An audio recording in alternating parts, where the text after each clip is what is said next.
वहाँ कमाने के लिए बल्कि खाने के लिए कहने की भी जरूरत न रहेगी। तो इनसे वो जिंदगी अच्छी जो बच्चा चला गया है, और हम जो जी रहे हैं वो हम हमारी जिंदगी के दौर पर नजर करें कि किस हाल में जी रहे हैं। पूरी दुनिया परेशान है, किसी को आज़ादी नहीं है। हत्ता के पहलवान जो थे, हुकूमतें थी, आज हुकूमत होने के बावजूद अपने घर से बाहर अकेले निकल नहीं सकते। खौफ ज़दा की है, घर में खौफ तो जाते थे। डॉक्टरों के डॉक्टर चले गए हैं, परेशान हाल है।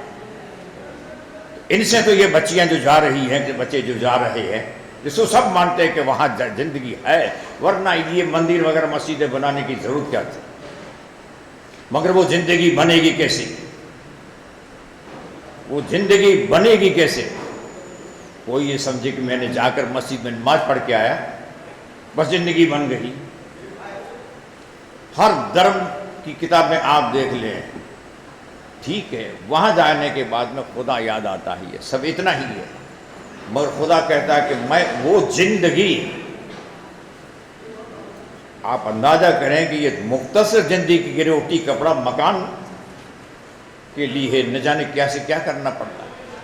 बीमारियां आती हैं तो न जाने क्या से क्या तकलीफ होती है।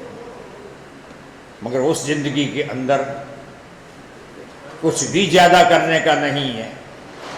इंसान जो है, एक माँ बाप से जो पैदा होने वाले हैं, उनका दिल में दर्द पैदा करो तो फिर ये मस्जिदों में जाना, मंदिरों में जाना तब को कबूल करेगा। वो जिंदगी तब बनेगी। वरना कितना भी मंदिर में जाओ, मस्जिद में जाओ, ये तब कबूल होगा जब ये खल्क़े खुदा को, इंसानों को अल्लाह ताला ने पैदा कर दिया है, उनकी फिक्र रहेगी तो ये सब कुछ बन जाएगा। इसीलिए वक्त का लिहाज करते हुए इस दुनिया के अंदर अल्लाह ताला ने भेजा है, तो इनको भेजने से पहले बाकायदा तमाम तर खाना पीना, रहना सहने का इंतज़ाम पहले कर चुका है। बीमारी के लिए बीमारी बाद में दवा पहले भेज दी। वो भी दवा ऐसी ये नहीं है कि जैसे आज की ये बीमारियां जो निकल चुकी है, गरीब बेचारे क्या कर सकेंगे। उस मालिक गरीबों के लिए भी ऐसे कि वो घर बैठे कर, तो एक वाकया ही है कि अगर तुमको दुनिया में रहना ही है और अगली जिंदगी बनाने की है। एक वाकया तो मैं, आप ये देशमुख भाई वगैरह जो बैठे हुए मुझे देख ले, वो तो वाकया लंबा ही है, मगर छोटा वाकया आपके सामने पेश करता हूँ। हदीस पाक में है, पैगंबर आलम सल्लल्लाहु अलैहि वसल्लम ने बताया है कि पहले ज़माने में एक नबी थे। मालिक ने उनको कहा, नबी वो होता है कि बाकायदा इंसान की इस ज़िंदगी और आखिरत की ज़िंदगी का पूरा रास्ता बताता है, उनके इलाज भी बताता है। तो उनको हुक्म हुआ कि फला मोहल्ले के अंदर एक घर है जिसमें सिर्फ 2 आदमियाँ बीवी है, कोई बच्चा नहीं है। उनको बोल दो कि खुदा की तरफ से ये पैगाम आया है।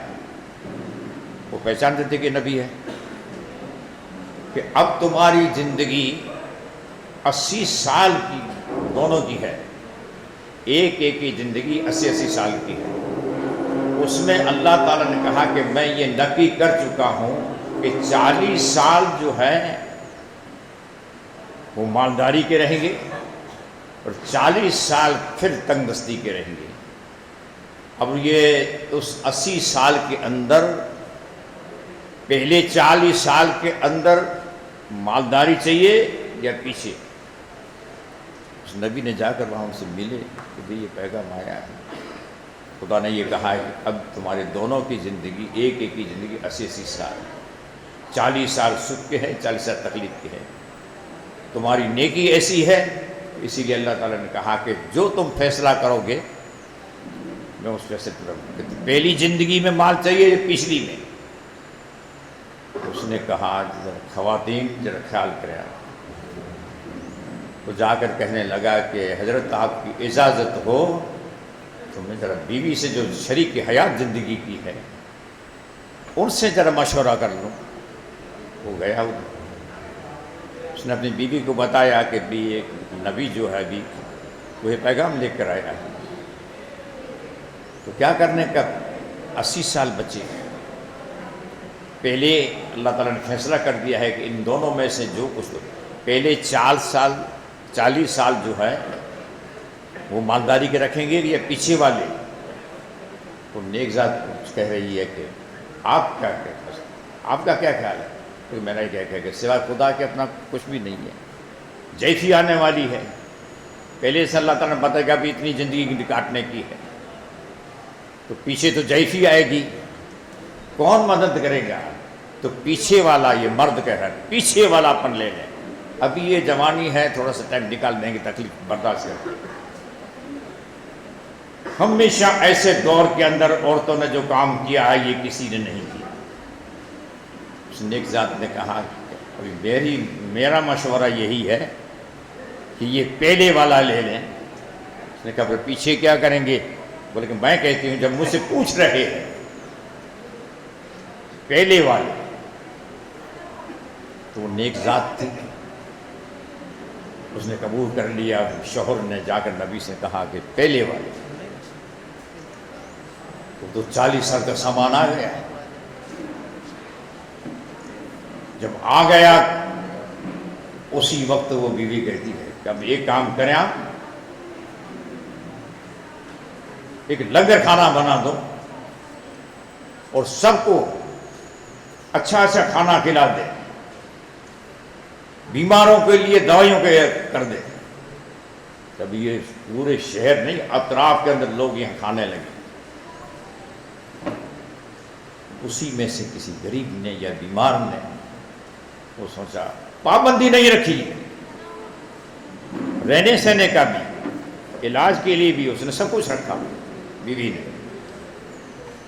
उसी में से किसी के दर्द दिल की आवाज़ निकल गई। अल्लाह ताला ने कहा उस नबी को, अब जाकर उनको कह दे कि पूरे के पूरा 80 साल मालदारी कर, खल्क़े खुदा की वजह से फर्क नहीं रखा, जो कुछ है वो मेरे ही है। दरवाज़ा खोल दिया है इस औरत ने कि जो कुछ भी है मैं अल्लाह को पहचानती हूँ। जो तुम खल्क़े खुदा की खिदमत करो तो फिर ये जितनी खिदमत करके इनसे देने वाला मैं हूँ, इतना समझ करके ये हम अल्लाह के बंदे हैं, तो हम भी अल्लाह के बंदे हैं। तो ये जो प्रोग्राम जो रखा गया है इस दुनिया के अंदर, तो मैं आपको बता दूँ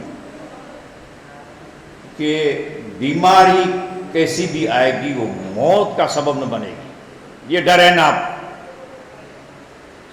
बीमारी मौत का सबब कमजोरी करेगी। इन कमजोरी के लिए जो इलाज है, इन कमजोरी के लिए जितना हो सके, मामला तो मुश्किल है मगर फिर भी अल्लाह ताला ने मुश्किल नहीं रखा है। जितना हो सके अपने मज़हब की किताबों को देखें कि भाई इंसान को ये बीमारी तो आएगी मगर दवा क्या है, क्योंकि अल्लाह ताला ने कह दिया कि पीछे भेजता हूँ। जैसे बच्चा आ रहा है माँ के शकम में, जिस दिन सब कुछ तैयारियां हो रही है मगर खाने की जिस्म के लिए तैयारी माँ बाप की ताकत नहीं है, वो अल्लाह ताला ने उस वक्त उन बच्चे को आते ही तय माँ के सीने में दूध डाल दिया। तो रोज़ी का मामला उसी के हाथ में ही है। तो ये कि ये समझे कि रोज़ी उसी का। दूसरे नंबर के अंदर बीमारी आ जाए तो डरना नहीं है, क्यों उसने भेजी है तो उनसे पहले इनका इलाज भी बता दिया है कि तुम खल्क़े खुदा की खिदमत करो, खाने पीने का सामान जो उसी पर नज़र करो, क्या क्या खाना चाहिए क्या न खाना चाहिए। और फिर औरतें बाकायदा, ये हमेशा दस्तूर रही है कैसी वक्त के अंदर औरतों ने बाकायदा रात को सर झुकाया है, चाहे मुस्लिम हो या गैर मुस्लिम हो, खुदा की बारगाह में अर्ज़ करें कि मौला ये सब तेरी दस्ते कुदरत में ही है, तूने भेजा, हम तेरे भरोसे पर रहें तो दबक डालते, तो फिर ये बीमारी भी निकल जाती है। बीमारी मौत का सबब नहीं है। तंदुरुस्त भी जा रहे हैं, डॉक्टर भी जा रहे हैं, वकील भी जा रहे हैं, तो इनके लिए यही है कि डरे नहीं, जितना हो सके प्यार मोहब्बत करें, जानवरों से मोहब्बत करें, वो भी अल्लाह की मखलूक ही है, बेकार नहीं भेजा ही है। इनका इलाज ये है, बीमारों डरे नहीं, किसी की मजाल नहीं है कि कोई बीमारी मौत का सब बन सके, तंदुरुस्त की ख़त्म कर देगी। तो उनके लिए बाकायदे कि जो कुछ खाने का, वो भी मामूली चीज़ें हैं। मैं बता दूं आपको कि बाकायदा इस दौर के अंदर मेथी जो है, तुलसी है, बड़ी कोई चीज़ नहीं है कीमती।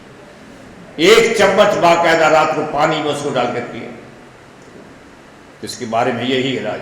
कोई बीमारी होगी गरीब भी कर सकेगा, उनका सबूत बाकायदा मुस्लिम और गैर मुस्लिमों के किताबों में जो हैं वो आ चुका ही है, मगर हमारे उस तरफ नजर नहीं आती। अल्लाह ताला का शुक्र ही है कि बाकायदा ऐसे दौर के अंदर औरतों के सिवा चारा नहीं है कि जो वो बाकायदा सर झुका है रात को मौला से, और हर एक से प्यार मोहब्बत से काम लें, किसी को भी नज़रअंदाज न करें। इसीलिए ये जो यहाँ वाले देशमुख भाई वगैरह कुर्बानी जो दी है, अंदाज़ा करें मामूली सी नहीं है किस्मत।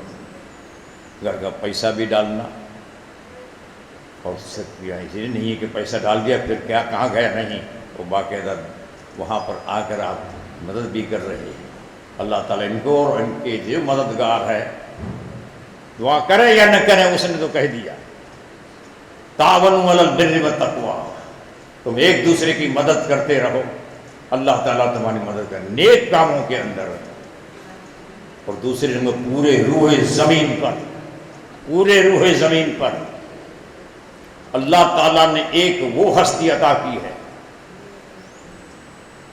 कि खाली अंदाजा करें, ये रूहे ज़मीन पर आपको मुश्किल से कोई मिलेगा ऐसी हस्ती कि जिसको हर एक ने कबूल कर लिया है। वो सिर्फ मौलवी नहीं है, सिर्फ मौलवी नहीं है, बाकायदा यूएनओ में जाकर उनको भी मशवरा दे रहे हैं, एक मौलवी वहां जा सकता है। उन्होंने बाकायदा वो एक निसाब बनाया है जिसको पहले कई ज़बानों के अंदर रही है, कई ज़बानों के अंदर, कि स्कूल के अंदर बच्चे जो हैं वो बाकायदा एक इंसान बनकर निकले, इंसान बनकर निकले आराम के साथ में। वो पूरा निसाब कई ज़बानों के अंदर, मगर सबसे पहले कबूल करने वाले बाकायदा यूरोप जो अपने स्कूलों में चालू करा दिया, वो मिनहाजुल कुरान का बानी अल्लामा शेखुल इस्लाम मोहम्मद ताहिर कादरी साहब ही है। यहाँ उतरने के बाद में ज़रा याद रखना है, जिस वक्त यहाँ आए तो ये बम्बई ऐसी एक चीज़ है कि रात दिन कई मुल्कों से आना जाना होता है, कई बड़े बड़े आते हैं, पता नहीं चलता, किसी को पता चलता है न किसी को नहीं चलता। मगर ये सस्ती जिस वक्त आ रही है, 1 महीना पहले बाकायदा शोहर हो चुका है। जिस वक्त यहाँ पर उतरे उसी वक्त में एक मौलवी है, मौलवी नहीं है, खुदा जाने ये खुदा ने क्या खजाना दे दिया कि हर फील्ड के अंदर दुनिया के नाम और उन्होंने तो कबूल कर दिया। डायरेक्ट यहाँ पर बम्बई के अंदर अदालत में जाकर बयान दिया, सब ने सर झुका लिया है किस तरीके से इंसान को जीना चाहिए। इनको कहीं भी पाबंदी नहीं है, एक वो हस्ती है डॉक्टर भी, और उनके घर के अंदर बाकायदा जो बच्चियां भी हैं बच्चे भी हैं, कोई वकील है, वकील भी मामूली नहीं है। तो ये एक हस्ती है जो दुनिया के अंदर आवाज दे रही है। उनसे ताल्लुक रखने वाले जो आज यहाँ पर मौजूद ही है, मैं कहता हूँ कि बस बच्चों को बाकायदा एक किताब हजरत की जो आई है तो कई ज़बानों में ही है, इस्लाम और साइंस के बारे के अंदर जिसमें बता दिए है, वो हर ज़बान में आपको मिलेगी। तो उसी के अंदर हमारी माँ बहनें जो पकाती है खाना, उनको पता नहीं है कि ये लहसुन क्यों डाल रहे हैं, ये मिर्चियाँ क्यों डाल रहे हैं। मगर इन पर गौर करो तो पता चले कि ये किसी की बनावट नहीं है, बल्कि बाकायदा। मगर हम उनका सही मालूम नहीं किया और न सही फ़ायदा उठा रहे हैं। तो ये मिनहाजुल कुरान है जो पूरी दुनिया के अंदर आज न जाने कि कहाँ से पैसा आता है। ये भी नहीं है कि कोई दिया तो भले है, अपने हिसाब से तो भले नहीं, और तो वो न जाने कहाँ से कहाँ लेके गए हैं वहाँ पर।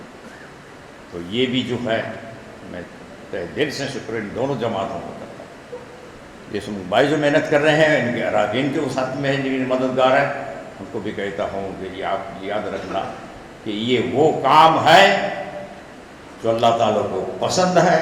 दुनिया की ज़िंदगी भी बढ़ जाती है इनसे। एक का आवाज़ निकला, मैं जो आपको बता रहा था ना, वो वाक़या बड़ा ही है, मगर जो जिसके पास मोबाइल है वो लिख ले, 2 पराठे और 1 आंसू, बस इतना लिख लो, पता चलेगा कि इंसान के एक आंसू किसी का बंद कर दिया या किसी का एक आंसू निकला तो बर्बादी उनके फैल से, किसी का आंसू निकला इतनी तकलीफ दी तो वो बर्बाद, चाहे वक्त हो, वक्त का आलिम क्यों हो, वली क्यों हो, मगर किसी गुनहगार ने किसी का आंसू बंद कर दिया तो उनका मामला क्या होगा ही। तो मैं बीमारों को भी कहता हूँ कि खुदा आपको शफा अता करे, डरे नहीं, आपस में प्यार मोहब्बत से रहें, और जो खिदमत करते हैं उनके लिए आप दुआ करें। और मिनहाजुल कुरान वाले ये बाकायदा आपस के अंदर ये याद रखना कि जो कुछ भी काम करने का है, आपस के अंदर अंदर थोड़ी सी अगर अनानियत रही तो गए काम से, थोड़ी सी अनानियत रही तो गए काम से फिर ये कुछ काम नहीं आएगा। निकाल देने के जिस तरीके से हस्ती ने निकाला ही है। तो अल्लाह ताला की बारगाह में दुआ है कि अल्लाह ताला ईमानों को शफा अता करे, डरे नहीं, हिम्मत से काम ले। मौत से भी ज़िंदगी वापस आ चुकी है तो बीमारी है, जितना डरेंगे इतना ये तकलीफ देगी, वरना वो नहीं है। और जितना हो सके इनके लिए दुआ करें। जिसमें वाकई ने जो किया है नहीं क्या रखना, मिनहाजुल कुरान जो कुछ किया है वो सिर्फ नहीं, आप घर में भी रख सकते हैं, किताबें उनकी इंग्लिश में भी है, हर ज़बान के अंदर ही है, हर एक के लिए, सिर्फ मुसलमानों के लिए नहीं है। पूरी दुनिया ने उसे कबूल कर दिया। जब आए थे तो आप देखें कि रात को दिन कर दिया, जंगल को शहर बना दिया था, मगर किसी ने पाबंदी, बल्कि हुकूमत हिंदुस्तान ने बाकायदा उनकी सिक्योरिटी के लिए बाकायदा उन्होंने क्यों की कि भाई तो पाकिस्तान के ही है, मगर वो पाकिस्तान के नहीं है, वो इंसानियत के शहनुमा बन के आए हैं, वो इंसानियत के शहनुमा बन के आए हैं, उनके लिए सब बराबर ही है। हम भी उनकी इक़्तिदा के अंदर ये खुदा हमको तौफीक अता करे कि हम भी इस तरीके से माँ बाप वगैरह सब को उनसे लेकर बाकायदा जो कुछ है उनकी हम मोहब्बत करें, खिदमत करें, ये न देखें कि ये कौन है, उसको निकालना है, खुदा का बंदा ही है, और प्यार मोहब्बत से रहें। व आखिरु दावाना अल्हम्दुलिल्लाहि रब्बिल आलमीन।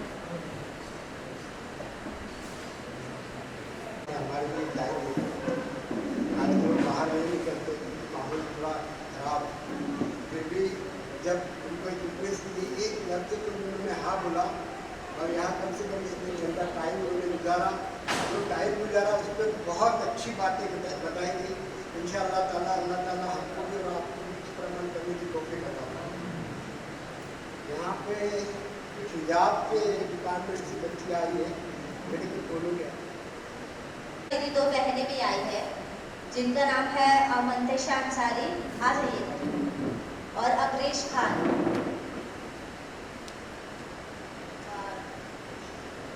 हम तीनों हिजाब कम्युनिटी से आए हुए हैं। हिजाब कम्युनिटी के बारे में ब्रीफ में आपको मंतशा अंसारी बताएंगे, और कुछ थोड़ा सा मोटिवेशन के लिए आपको अग्रेश खान कुछ कहना चाहिए। हेलो, अस्सलाम वालेकुम। उम्मीद है कि आप सब ठीक हैं। कैसे हैं आप सब? अल्हम्दुलिल्लाह, ठीक है। हम हिजाब कम्युनिटी इंडिया से हैं, मतलब यहाँ पे लड़कियों को बढ़ावा दिया जाता है उनके काम के लिए, और हम इवेंट्स, एग्जीबिशन, वर्कशॉप्स कंडक्ट करते हैं उनको आगे बढ़ने के लिए। हम उनको हौसला देते हैं, हर लड़कियों को जो ये सोचते कि हम कुछ कर नहीं सकते। तो हम उनको एक ऐसा मकाम देते कि वो कुछ कर सकें। और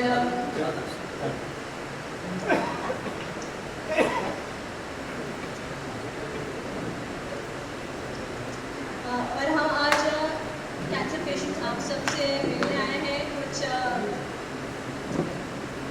मिलाद के इसमें से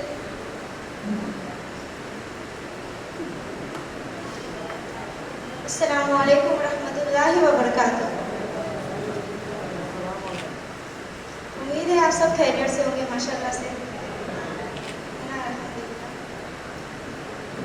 तो आप सब यहाँ पर आए हैं और अभी कुछ दिन पहले मेरे नबी की विलादत हुई है। सबको पता है हमने मिलाद शरीफ मनाया है ना, बेशक सबने मनाया होगा खुशी से। क्यों मनाया? क्योंकि वो नबी जो आए उन्हीं के सदक़े में हमें ज़िंदगी मिली। वो नबी जो आए उन्हीं के सदक़े में हमें हर एक चीज़ ज़र्रा ज़र्रा उन्हीं के सदक़े में मिला। जब रब ने कुछ नहीं बनाया था तब अपने हबीब के नूर को बनाया था, है ना बेशक। तो उन्हीं के सदक़े में हमें सब मिला है। तो आप यहाँ पे जो कैंसर पेशेंट बैठे हैं उनको ये खौफ रहता है कि हमें ऐसा क्यों है, हमें ऐसा क्यों रब ने किया। ऐसा बिल्कुल भी मत सोचिए, इसलिए कि रब की रज़ा पर राज़ी रहना ही वही रब का सच्चा बंदा है ना। बंदा वही कहलाता जो रब की रज़ा पर राज़ी रहे। ये ना कहे कि मौला तूने मेरे साथ ऐसा क्यों किया, बल्कि ये कहे मौला अगर तेरी रज़ा इसी में है तो मैं भी इसी में राज़ी हूँ, है ना बेशक। वही रब का बंदा है ना। तो और रब पता है जिसे जो भी चीज़ अदा करता है ना उसके पीछे बहुत खास वजह रहती है। इसलिए कि रब हर किसी को नेमतों से नवाजता है और रब अपने बंदों को भी कभी मुसीबत में नहीं डालता। अगर आप देखेंगे आज के दौर पे हर कोई किसी ना किसी परेशानी और मुसीबत में मुब्तला है। अमीर है जिसके पास पैसा, उसके पास सुकून नहीं है, और जिसके पास सुकून है उसके पास पैसा नहीं है। यानी किसी ना किसी के पास कोई ना कोई परेशानी तो है, लेकिन रब है जो परेशानी से निकालेगा, है ना बेशक। और दुनिया में जिसके पास जिस भी चीज़ की कमी है, जिसके पास जो चीज़ नहीं है, तो वो चीज़ों को रब कहाँ नवाजेगा? आखिरत में नवाजेगा। और अपने ऊपर रश्क करिए कि अगर हमें रब ने ये अदा किया है, अगर ये बीमारी भी दी है तो रब निकालने वाला भी बेशक है, क्योंकि मौत और जिंदगी इंसानों के इख्तियार में नहीं, रब के इख्तियार में। जब वो बीमारी दे सकता है तो वो बीमारी से निजात भी अता कर सकता है ना बेशक, क्योंकि हर चीज़ रब के इख्तियार में। रब जो चाहेगा वो बंदों को उस नेमतों से नवाजेगा। और आपको पता है जब कोई बीमार होता है ना तो उसके ना जो जितने भी गुनाह रहते हैं ना सब निकलते जाते हैं, धीरे धीरे उसके सारे गुनाहों को निकाला जाता है। क्योंकि जब हमारे नबी के बारगाह में एक मर्तबा एक शख्स आया और उसने कहा कि मैं चाहता हूँ कि बीमारी हम में से किसी को ना हो, तो मेरे नबी ने फरमाया, ये बहार शरीयत में लिखा है, हाँ मैं हवाला भी दे रही हूँ, मेरे नबी ने फरमाया था कि तुम हम में से नहीं हो। क्यों? क्योंकि उसने क्या कहा कि बीमारी मैं चाहता हूँ किसी को ना हो, तो मेरे नबी ने क्या फरमाया कि तुम हम में से नहीं हो। इसलिए कि बीमारी भी अगर होती है तो वो भी रब नवाजता है और रब उससे निकालता भी। इसलिए कि जब बीमार होता है शख्स सबसे ज्यादा किसको याद करता है? रब को याद करता है ना बेशक। सबसे ज्यादा किसके बारगाह में हाथ फैलाता है? रब के बारगाह में हाथ फैलाता है कि ये मौला तू जब इसमें डाला है तो तू इससे निकाल, क्योंकि तू ही बेशक निकालने वाला और किसी के बस की बात नहीं है, क्योंकि रब चाहे जो चाहे वो कर सकता है। ये सारी जिंदगी जो दी है ये सब रब ने दी है और ये उसी के इख्तियार में वो कब हमें बुलाएगा, कब हमें अता करेगा।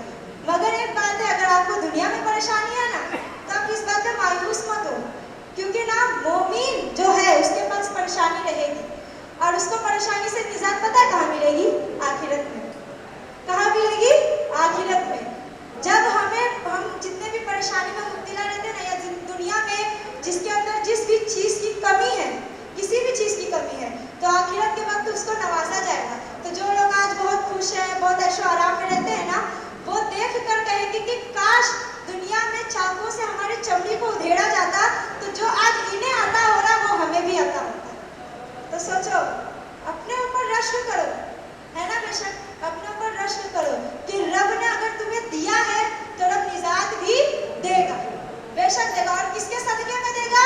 अपने हबीब के सदके में देगा। जिसके सदके में रब ने पूरी दुनिया को बनाया उसी के सदके में रब भी निजात भी देगा। बस ये यकीन रखो और भरोसा रखो रब पर कि रब जब दिया है तो रब निजात भी जरूर अता करेगा। आखिर में यही दुआ है कि अल्लाह तबारक व तआला सुनकर अमल करने की तौफीक अता फरमाए और अपने हबीब के सदके में जो यहाँ पर बैठे जिनको जो भी बीमारी है सबसे शिफा का मिलाज़ा दायना नसीब फरमाए। व मालेना इल्लल बलाग मुबीन। अस्सलामु अलैकुम व रहमतुल्लाहि व बरकातुहू।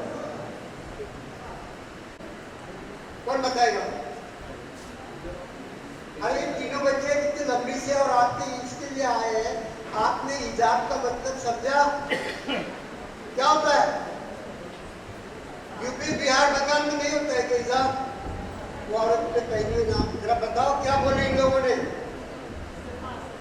डर लग रहा है?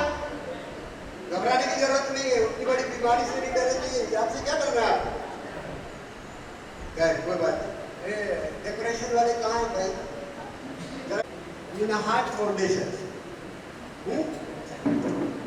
ये लोग बड़े छुप छुप के काम करते थे, लेकिन कुछ दिनों पहले, कुछ सालों पहले हमारे ट्रस्टी साहब है, हमें बहुत बहुत शुक्रिया अदा करता है साहब का, बुजुर्ग जी का, कि उन्होंने ये फाउंडेशन के लिए इतनी दुआ की थी कैंसर और इलाज के लिए कि आज इसकी उन्नति उन्नति उन्नति और उन्नति हो रही, कहीं अटका रही। छोटे से 2000 रुपए के अमाउंट के साथ ये कैंसर रिसर्च फाउंडेशन शुरू हुआ 2007 में। और उस वक्त मैं जब अजय के पास गया कि ऐसा ऐसा काम करना है, टाटा मेमोरियल में काम करते थे 30 साल, टाटा मेमोरियल में काम करने के बाद 2012 में जब ऐसा लगा कि अब हम जाने वाले हैं, मतलब रिटायर हो गए, ऊपर मालूम नहीं कब, लेकिन रिटायर होकर जब जाने वाले इसका जब एहसास हुआ तो फिर हमने कैंसर रिसर्च फाउंडेशन को रजिस्टर करवाया। और कैंसर रिसर्च फाउंडेशन के साथ मिनाहाट फाउंडेशन जुड़ गया। पहले तो समझ में नहीं बात आई। हेलो,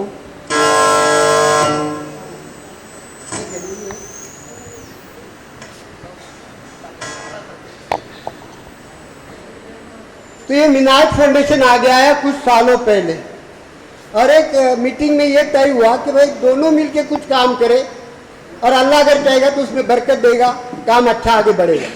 बात वैसी ही हुई। हर साल में एक प्रोग्राम होता है ईद मिलादुन नबी का, और अल्लाह अगर चाहेगा तो इसके बाद और भी कुछ प्रोग्राम प्रोजेक्ट्स आने वाले हैं। ये कैंसर का निकाला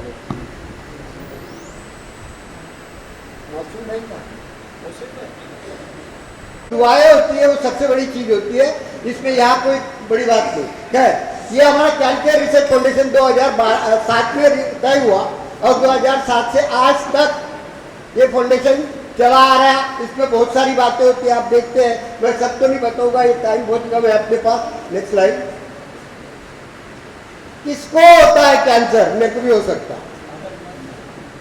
अगर आप ये घबरा रहे होगे कि मेरे को हो गया, कैसा होता है मैं बताता आपको कि जब तक के खुदा याद नहीं आता, जब तक के कुछ मुसीबत नहीं आती, और जब कुछ मुसीबत आती तो पहला सवाल निकलता है दिल से, खुदा को मैं ही मिला। होता है कि नहीं? अरे हाँ ना, कुछ बोलते नहीं क्या? कैंसर हो गया तो आवाज बंद हो गया। मैं जो बोल रहा हूँ गलत बोल रहा? तो जब याद आता खुदा, जब मैं खुदा को मैं मिला, मेरा इतना अच्छा संसार था, छोटे छोटे बच्चे थे, ऐसा था वैसा था, बहुत सारी बातें आती। लेकिन कभी आपने ये सोचा कि अभी वो हजरत भी वही बोल रहे थे कि कभी आपने ये सोचा कि अल्लाह है? मेरे को तो शक आता उस बात पर कि कोई इस बात को सोच रहा होगा।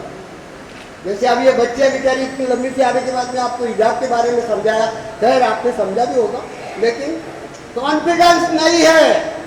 कॉन्फिडेंस का मतलब क्या होता है जानते हैं? आत्मविश्वास। मैं जो बोल रहा हूँ वो सच है और सच होकर रहेगा। अगर आप इस बात को सच समझते थे और इस बात को आगे बढ़ाते थे तो आपके मुंह से फटाक करके आवाज आती थी कि हाँ, हिजाब हमारे लिए बहुत जरूरी है। बाउंड्री पर मिलिट्री मैन भेजा जाते, आर्मी मैन भेजा जाते, क्यों भेजा जाते? जब तक के वो काम कर रहे, हमारा देश सुरक्षित है, हम सुरक्षित है। चने के दाने को ऊपर से कवर आता, अंडे को ऊपर से कवर आता, लेकिन अंदर कुछ रहता। क्यों रहता? बोलिए ना। ये हमारी सुरक्षा, इसको क्या होगा? Next slide. और हिजाब एक ऐसी चीज है कि उसके बिना हमारी सुरक्षा नहीं हो सकती। इसलिए वो बच्चियां बेचारी छोटी है, लेकिन उनकी बात बहुत बड़ी है, उसमें बहुत बड़ा दम है। वो एक बच्ची ने जो बोली बड़ी कॉन्फिडेंस के साथ बोली, लेकिन अफसोस क्या है, कोई बात नहीं। ये क्या हो गया? तो इस तरह से ये जो कैंसर रिसर्च फाउंडेशन है, इसका काम सिर्फ और सिर्फ कैंसर पेशेंट पे काम करना था। लेकिन जब ये मिनाज फाउंडेशन बीच में आ गया, मालूम नहीं, पता नहीं इन्होंने क्या क्या काम करने के लिए मजबूर कर दिया। ये बच्चों के ट्यूशन्स लेते हैं, बच्चों को एजुकेशन देते हैं, इसके बाद में ईद मिलादुन नबी के बहाने हर हॉस्पिटल में जाके उनके फ्रूट्स वगैरह डिस्ट्रीब्यूशन करते हैं, अनाज का पैकेट डिस्ट्रीब्यूट। मैंने कुछ नहीं किया, ये सब है मिनाज फाउंडेशन वालों की मेहरबानी। मेहनत जरूर की, 2 दिन में इनकी एक बहुत गंदी आदत है, आपको मैं आप लोगों को बता दूँ। लास्ट मिनट पे बोलेंगे 2 दिन पहले, 1 दिन पहले, देखिए साहब वो प्रोग्राम करना है, पर अल्लाह कैसी मदद करता मालूम नहीं, वो मदद करता और काम बन जाता। आप यकीन नहीं करोगे, 24 घंटे हो गए मैं सोया नहीं, क्योंकि पैकेट बनाने की जिम्मेदारी मुझ पर थी। और 1-2 पैकेट नहीं बनाने का था, 950 पैकेट बनाने के थे। लेकिन मालूम नहीं, ना दर्द हुआ, ना नींद आई, ना भूख लगी, ना खाना खा। 24 घंटे में पैकेट बन के पेशेंट के लिए हाजिर हो गए। चलो अल्लाह का बहुत बहुत शुक्रिया इस बात का। तो ये कैंसर जो है, ये जब होता है तो आदमी एकदम घबराने लगता है। वैसे घबराने की कोई जरूरत नहीं, और वो तो छोड़ो, कैंसर तो बहुत सस्ती बीमारी है। लेकिन थोड़ी सी मुसीबत अगर आ गई ना, सोचने की ताकत खत्म हो गई, सोचने की जरूरत ही नहीं, बस ये हो गया, अब क्या होगा। थोड़ा विचार तो करो, तो ठीक है मुसीबत तो आ गई है, कुछ ना कुछ तो प्रॉब्लम होनी है, लेकिन उसमें सोल्यूशन भी बहुत है। लेकिन हम एक एग्जाम्पल बताता मैं, छोटा सा ये दूंगा आपको कि ये जो मैंने शर्ट लिया, 100 का, 200 का, 500 का, कुछ भी लिया होगा ना, पहना तो बहुत अच्छा लग रहा था। वाइफ ने भी बोली कि अरे क्या बड़े खूबसूरत दिख रहे हो, लेकिन वापस जाओगे तो घर आना। लेकिन उस वक्त जो खुशी हुई थी मिनट के लिए था, क्योंकि वाइफ ने एक रिमार्क मारा था कि बहुत अच्छे लग रहे हो। लेकिन जैसे बिल्डिंग से नीचे उतरे तो वो वॉचमैन बोला, सर आज शर्ट नया पहने। बोला हाँ, क्या हो गया? बोले नहीं, शर्ट बहुत अच्छा है, पैंट पे मैच नहीं हो रहा। सुनते जाओ, इसके बाद सवाल पूछने वाला हूँ, अगर गौर से सुनोगे तो जवाब आएगा। वॉचमैन ने बोला कि शर्ट बहुत अच्छा है, लेकिन पैंट पे मैच नहीं हो रहा। जब गाड़ी में बैठे तो ड्राइवर बोला कि सर नया शर्ट बनाया क्या? हाँ, क्या हुआ? टेलर ने कॉलर थोड़ी छोटी कर दी। और जब ऑफिस पहुंचे तो पहुंचने के बाद में प्यून बोला, सर शर्ट नया लाए, बहुत अच्छा है, लेकिन कुछ नहीं, वो टेलर ने खिस्सा नीचे कर दिया। अब शर्ट मैंने लिया था ना, मैंने खरीदा था ना, अच्छा था, 200-500 कितने का था, लेकिन खरीदा तो सही, शाम को आके फेंक दिया, किसका नुकसान हो गया? जोर से बोलो, मैं सुनाई नहीं देता। हाँ, मेरा नुकसान क्यों हुआ भाई? हाँ, क्योंकि वहां सोचने की ताकत नहीं थी। यानी हमारा इतना पागलपन है कि हम एक ऑफिसर है, अच्छी खासी डिग्री लेके ऑफिस में काम पे जा रहे, लाख रुपया पगार ले रहे, और बात किसकी सुन रहे? दूसरों की सुन रहे, लेकिन एक वॉचमैन है, एक ड्राइवर है, एक प्यून है, अगर उनको अकल होती तो वो बोलते थे इस बात को? बिल्कुल नहीं बोलते थे। लेकिन उनके बोलने पर मेरे जैसा ऑफिसर पागल बन जाना और शर्ट फेंक देना, सोचने की ताकत है मेरे में? बस यही हालत की लोग की आज। सोचने का ही नहीं, कैंसर हो गया बस मरना है, कैंसर हो गया बस मरने वाले हैं। कैंसर को टाटा बोलने वाले। 35 साल जॉब किया मैं टाटा मेमोरियल हॉस्पिटल, जहाँ आप ट्रीटमेंट ले रहे उस जगह मैं जॉब करता था, और 35 साल में करीब 7 लाख लोग हैंडल किया, लेकिन फिर भी दिल नहीं भरा। पेट तो भर गया था, लेकिन दिल नहीं भरा। तो फिर वापस से ये फाउंडेशन चालू कर दिया गया, कैंसर रिसर्च फाउंडेशन। इसमें से बाहर निकलना ही नहीं। ड्रग एडिक्ट होता है, मालूम है, किसी को शराब की आदत होती है, किसको तंबाकू होती है, किसको गुटखा होता है। हमको बस खिदमत की आदत पड़ गई। अगर पेशेंट नहीं मिला तब उसके घर तक क्या, उसको ढूंढते, उसको ढूंढने के बाद में फिर उससे क्या बात करते नहीं करते, विकास पानी आने मिला। तो इस तरह कैंसर बहुत बड़ी बीमारी नहीं है, हमारा दिल बहुत छोटा है, वो सोचने की ताकत ही नहीं रखता, इसलिए ये कैंसर आगे बढ़ते जाता।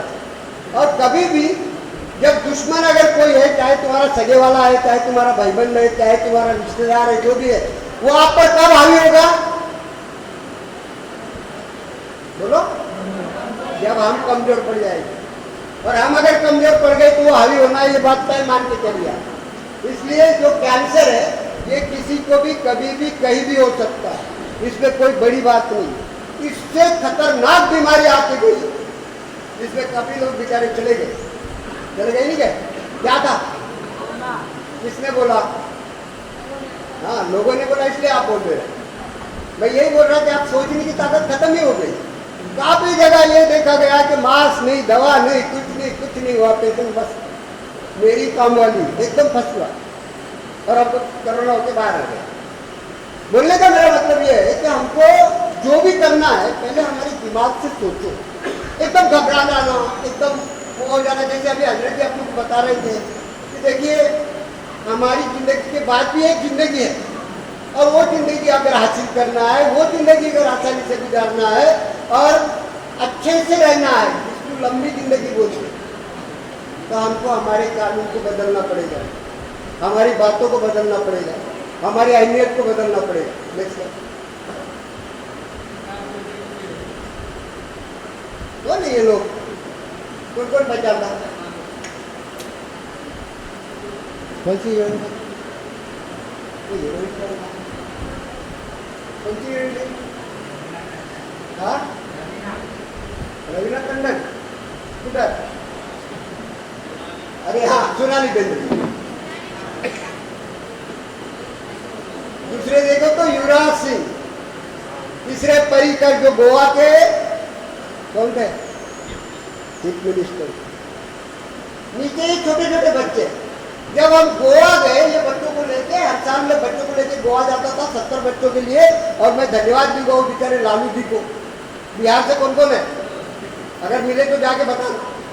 देशमुख साहब बता रहे थे पहली जो ट्रिप गई 3.5 लाख का खर्चा आया 70 बच्चों के लिए, वो लग्जरी अरेंज करे, वो करे। बाद में पता चला कि जेब से आपने 1.5 लाख रुपए निकल गए और बीबी ने तो शुरू कर दिया, क्योंकि पगार घर में नहीं गया।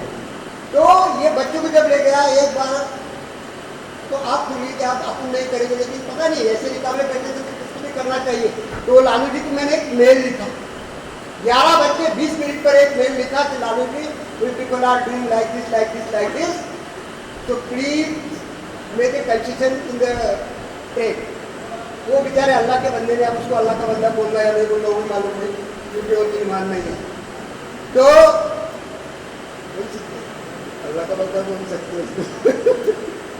तो जब मैंने उसको लिखा 11 बज के 20 मिनट पर मेल लिखा, आप यकीन नहीं करेंगे 11 बज के 40 मिनट पर मेल का जवाब आया, mister Deshmukh, we are happy to inform you, we are arrange the one full bogie, AC 3-टायर बोगी विद द फूड। मतलब क्या कि मैंने तुम्हारे लिए एक फुल AC की बोगी फ्री ऑफ चार्जेस कर दिया, उसमें जाते वक्त नाश्ता मिलेगा, आते वक्त खाना भी मिलेगा। कितना अच्छा नहीं होगा। और 20 मिनट में जवाब दे रहा है। आज भी वो चल रहा है टाटा में, लोग जाते हैं, बच्चे जाते हैं ट्रिप में। वो जमाने में, यानी आज से करीब 17 साल पहले मैंने वो काम किया। चलो अल्लाह का शुक्र है। और जब ये बच्चे मैं लेके गया पर्रिकर साहब पास, पर्रिकर साहब ने बेचारों ने बहुत अच्छी मदद की थी। राफी को तो घुमाया जहाज में, उसमें बहुत अच्छी मदद, पर्सनल जानते थे हमें इतने। खैर कोई बात नहीं। ये वार्निंग सिग्नल क्या रहते हैं? अब यहाँ पे सब लोग कैंसर के पेशेंट है, बराबर है? हेलो, पानी पीना है क्या आपको? एक बार पानी पी लो, मेरे को भी पीना है।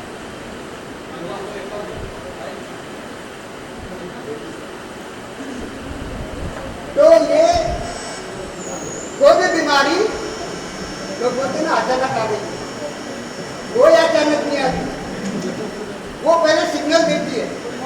हार्ट अटैक आ जाए, ब्रेन ट्यूमर हो जाए, चलने में तकलीफ हो जाए, जी घबराने लग जाए, ये सब बातें जो है कहीं न कहीं हमारे शरीर में बदलाव आया।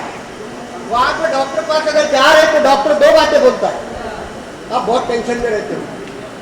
अरे तू कैसे जानेगा तो मैं टेंशन में रहता रहता, लेकिन तेरे को तेरी फीस लेना है तो तू तो कुछ ना कुछ बोलेगा ही। मेरी भी बेटियाँ डॉक्टर है, आपको ऐसा नहीं बोल रहा कि वो गलत है, लेकिन ये 2-3 बातें डॉक्टर लोगों ने सीख के रखा है। पहले डॉक्टर हम खुद बनो। क्या हमने रात को क्या खाया जिसकी वजह से आज डिसेंट की या तो लूज मोशन लग रहा, रात को क्या खाया जिसकी वजह से पेट में गड़बड़ हो रही, रात को नींद सही हुई क्या नहीं, ये 2-3 बातों की स्टडी करो, 2-3 दिन इंतजार करो, उसमें बदलाव लाओ, तीसरे दिन आप अच्छे हो जाए इंशाअल्लाह होता। लेकिन उसी वक्त अगर डॉक्टर पास गए, आपको एक उदाहरण बता, एक एग्जाम्पल बताता मैं आपको, मेरा खुद का रात को पेशाब में तकलीफ हो गई, पेशाब पास नहीं हुई, मेरी बड़ी बेटी ने मेरे को लेके सुराना हॉस्पिटल गई। सुराना हॉस्पिटल जाने के बाद में पता चला जो डॉक्टर ने ले तो लिया, अंदर फाइल बन गई, सब कुछ हो गया। डॉक्टर बोलता मामला बहुत सीरियस है। तो बोला क्या सीरियस है भाई, आपकी पेशाब पास नहीं होगी, आपको इन्वेस्टिगेशन करना पड़ेगा और 24 घंटे के अंदर में ऑपरेशन करना पड़ेगा। मैं बोला साहब ऑपरेशन तो कर लेंगे अपन, लेकिन पैसा कितना लगेगा? बोलता 1,74,000 रुपये।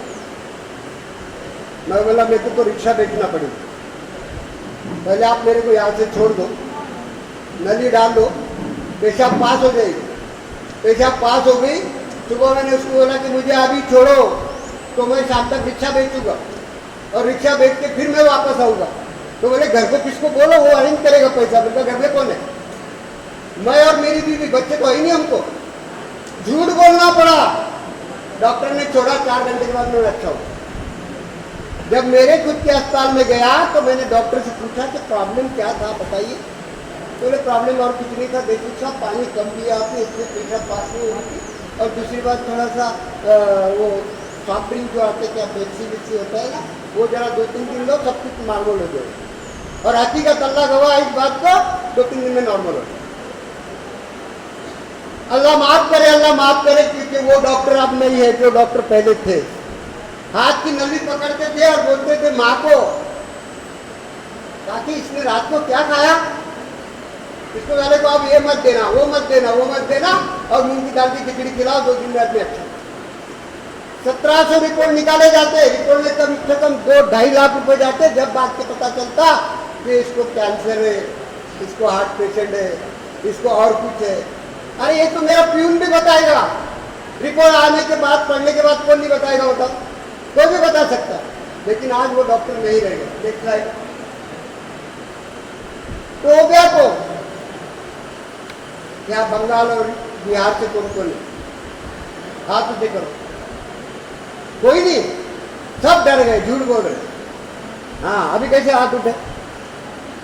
अगर आपको पैसा कमाना है, एक पान की लादी डाल दो बिहार के स्टेशन के बाहर, भागलपुर, पटना। एक पान की लादी डाल दो कलकत्ता स्टेशन के बाहर, संबलपुर स्टेशन के बाहर, हुगली स्टेशन के बाहर। सुबह से शाम तक आपको 2,000 रुपये आराम से मिल जाए, क्योंकि मैंने फोटोग्राफ लाया उसको, ऐसे नहीं बोल रहा। 17 स्टेट घूमकर 700 मीटिंग लगाया, लेकिन ठीक हुआ। अल्लाह का बहुत बड़ा फजल-ओ-करम है कि उन लोगों के दिल में अल्लाह ने बात डाली। 1.25 करोड़ 1.5 करोड़ लोगों ने, 1.5 लाख लोगों ने कम से कम पान खाना छोड़ दिया, गुटखा खाना छोड़ दिया। Cigarette smoking is a major cause of the cancer. Smoking may be the active or the passive, both are harmful. कुछ भी बोलो, अरे एक तो लेता।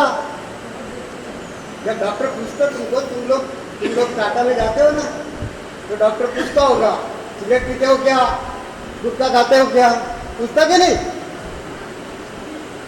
तो क्या जवाब देते हो? खाते हो, खाते हो। आप बंद करें कि नहीं करें? तो बोलने का मतलब क्या है, ये जो चीजें है ना हमारी कमजोरी है, बस हमने उस पर बिलीव कर लिया। जैसे अभी हजरत जी बता रहे थे, बस अल्लाह और अल्लाह के रसूल पर यकीन कर लो, इंशाअल्लाह ताला कोई भी तुम्हारा कुछ बाका नहीं कर सकता। लेकिन नहीं, ये ऊपर बैठा है ना, दो ही बात है, या तो उस तक जाना पड़ेगा और उसको अगर नीचे लाना है तो मनाना पड़ेगा। Consumption tobacco in form of the tiny जर्दा गुटखा also cause of the cancer। ये मत समझो कि इतनी सी सुपारी खा लिया तो कुछ नहीं होगा, इतनी सी खैनी खा लिया तो कुछ नहीं होगा, इतना सा जर्दा खा लिया तो कुछ नहीं होगा। जर्दा मतलब वो जर्दा नहीं बोल रहा मैं, जिसमें आप काजू बादाम कुछ डाल के लाल चावल बना के उसकी गर्दा बनाते, ये गर्दा बहुत खूबसूरत होता है क्योंकि इसकी पन्नियाँ आदमी को अट्रैक्ट करती है। आप आगे पिक्चर देखिए इंशाल्लाह। वेट करो,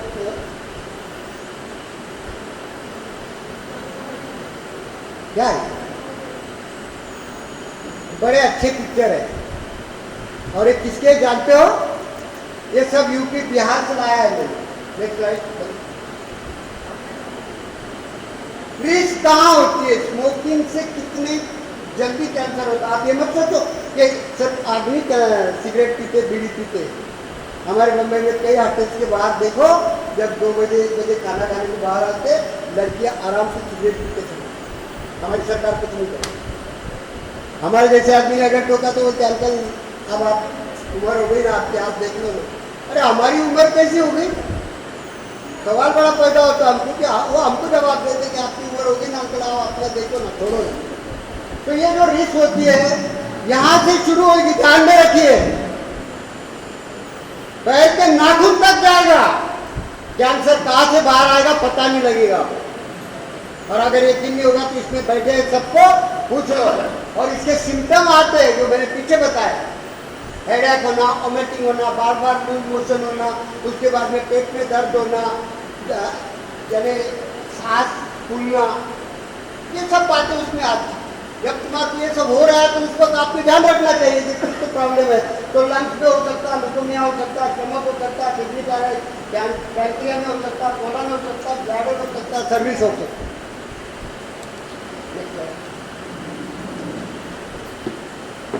risk factor of the breast cancer. इतने माँ बहनें बैठी है इधर। कितने लोगों को ब्रेस्ट कैंसर है? छाती का कैंसर कितने लोगों को है? आपको मालूम है एक बात कि अभी परसों एक आर्टिकल आया है, टाटा मेमोरियल का आया है, और वो टाटा मेमोरियल के आर्टिकल में लिखा गया है कि 70% यानी 70%, यानी 100 में से 70 औरतों को ब्रेस्ट कैंसर हो रहा है। क्या वजह मालूम नहीं? सुन लो। एक तो जल्दी शादी करना, बच्चे जल्दी पैदा करना, उसके बाद में बच्चा पैदा होने के बाद में उसको दूध नहीं पिलाना, ब्रेसियर टाइट पहनना, जिसकी वजह से तुम्हारा ब्लड सर्कुलेशन और मिल्क सर्कुलेशन रोका जाता। इसकी गाढ़ बनेगी कि नहीं बनेगी? फिर बोलते अच्छा, सबसे बड़ी बात तो ये है, वो आर्टिकल में लिखा हुआ कि अपनी बीवी अपने हस्बैंड को भी नहीं बताती। सर्वे करने वाले ने बहुत अच्छा किया, मैंने भी पीछे बहुत किया था स्पेशली, लेकिन पता चला कि वो क्यों नहीं बताती। 2 बात, या तो ये मुझे छोड़ देगा, और दूसरी एक बात होती कि वो अपने आदमी से बहुत प्यार करती कि मेरे आदमी के पास पैसा नहीं है, कहाँ से लाएगा, इधर दौड़ेगा, चलो ना, जब तक चली जिंदगी चलाए। सच है। दूसरी बात, history of the cancer, breast, uterus, cervix, ovaries, ये जो सब बातें हैं ना, इसकी सबसे बड़ी बात यानी कम उम्र में शादी होना। एक बार कम उम्र में शादी हो गई तो समझ लेना कि सब बातें अपने आप उसमें से बाहर आने लगी। Hormones, androgens, hormone replacement and the birth control pills आजकल फैशन बन गई। शादी के बाद हम 5 साल बच्चा भी होने देंगे, उम्र निकल जाती, हार्मोन्स चेंज होते हैं। आपको यकीन नहीं आएगा कि सबसे ज़्यादा हार्मोन्स यानी औरत के शरीर में जो बदलाव आते हैं, हार्मोन्स क्या होता है मालूम है? औरत के शरीर में जो बदलाव आते हैं उस बदलाव को हार्मोन बोला जाता है, और वो हार्मोन औरत में सबसे ज़्यादा आता है। जेनेटिक सर्किट कंडीशन में ऐसा होता है कि माँ को था, बहन को था, बाबू को था, या तो मौसी को था, खाला को था।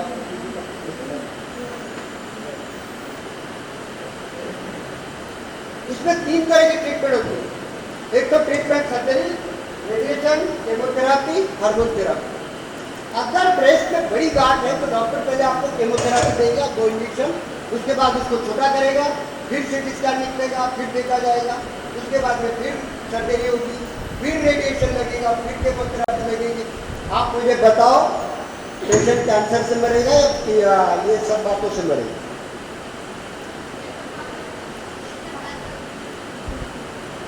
एक बात याद रखो, पेशेंट कोई कैंसर का मरता नहीं, मैंने 35 साल में कभी ये बात नहीं देखा कि पेशेंट कैंसर से मर गया। पेशेंट कॉन्फिडेंस लूज होने से मरता है कि बस अब मैं मरने वाला है, खाना जाते हुए जो होता मुझे खाना नहीं जाता। उसको फिक्र लगी रहती है कि मेरे बच्चों का क्या होगा, मेरी बीवी का क्या होगा, ये क्या होगा, वो क्या होगा। बल्कि ऐसा नहीं है कि कैंसर से पेशेंट मरता। मैं आपको ऐसे लोग बताऊंगा जिनकी उम्र, यानी 2002 में हमने एक प्रोजेक्ट लाया था जिसके लिए मेरे को 17 स्टेट का दौरा करना पड़ा और वहाँ से वो पेशेंट लोगों का फॉलोअप चेक करना पड़ा 2002 में ट्रीटमेंट का, जिसमें 1300 मरीज थे, 850 से ज़्यादा लोग जिंदा है। ठीक है, वो स्पेशल प्रोजेक्ट आया था इंडो जर्मनी का, जर्मनी में पैसा लगाया, इंडिया ने मेहनत की, उसमें मैं भी था। और आखिर विचार होने के बाद में भी डॉक्टर ने मुझे बुलाया और बोला कि देखिए का इतना कर लो। और 17 state, UP, Bihar, Calcutta, West Bengal, ये सब जगह जाना पड़ा। हार्मोन थेरापी इसलिए दिया जाती क्योंकि वो औरत ने अपने पैरों पर अपनी कुल्हाड़ी मार दिया। बच्चा लेट पैदा करना है, बच्चा पैदा हुआ लेट पिलाना है, उसकी तरफ ध्यान नहीं देना है।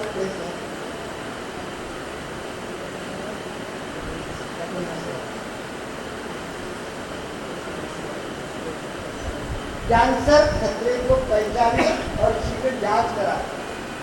आप पे सबको कैंसर है ना लाइन में? कितने दिन बाद आप टाटा मेमोरियल पहुंचे?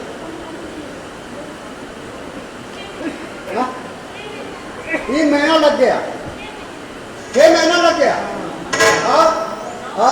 हाँ, अरे मैं बहुत कम सुनता, आवाज जरा बड़ा कर। और वहां आने के बाद में ट्रीटमेंट कब शुरू होगी? 17 दिन बाद। क्या ट्रीटमेंट दिए पहले?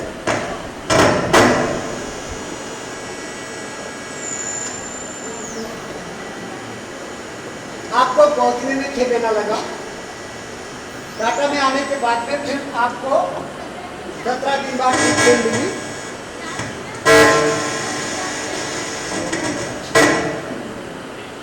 आपको 17 दिन बाद ट्रीटमेंट मिली।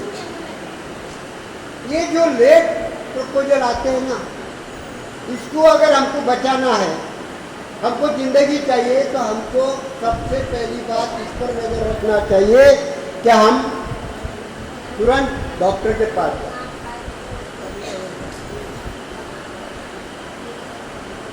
और यहाँ काफी औरतों की बातें है, जैसे कि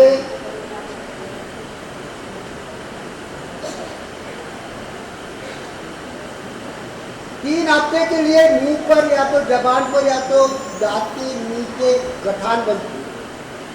3 हफ्ते में अगर नहीं सुधरी, ताबड़तोड़ डॉक्टर के पास जाना चाहिए, तुरंत जाना चाहिए। भोजन निगलते समय, खाना खाते समय गले से खाना नीचे नहीं निकलता। उसी तरह पेशाब से खून जाता, माहवारी आती, बार बार आती, 2-3 बार आती। इस तरह का जो बातें आती है, इसमें कम से कम प्रिवेंटिव मतलब क्या, प्रारंभिक, वो जांच करा लो।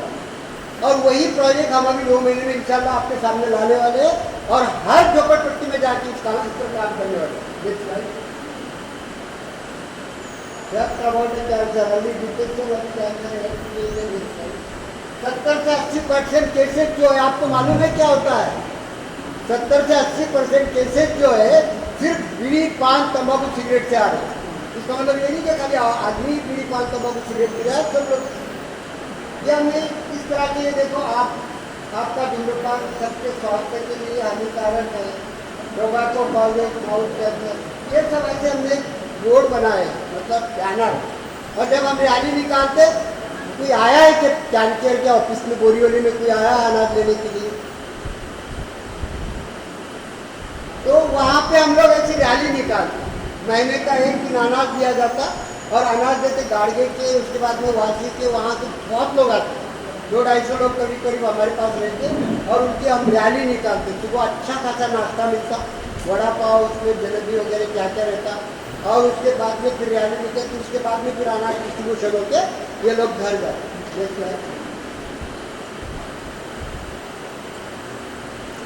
प्रोटेक्शन हम इससे कैसे बचेंगे, क्या करते हैं?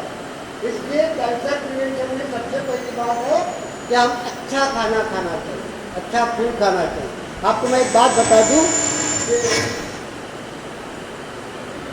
हम बहुत छोटे लोग हैं और छोटे होने के कारण छोटे छोटे काम करते हैं। अभी हमने डिसाइड किया है कि नेक्स्ट संडे शायद नेक्स्ट संडे और एक प्रोग्राम होने वाला जिसमें हमने 40 लोगों का रहने का इंतजाम किया।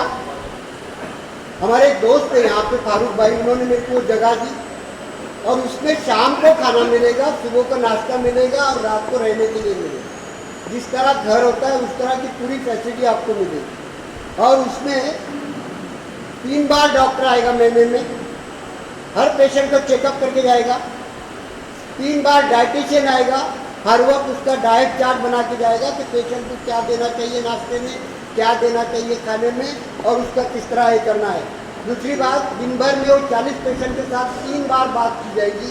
आपको क्या तकलीफ है, आपका क्या प्रॉब्लम है, उसको हम कैसे हल कर सकते हैं। बहुत ही अच्छी जगह है और बहुत ही अच्छा प्रोग्राम है, लेकिन 40 लोगों के लिए है, उससे ज़्यादा नहीं।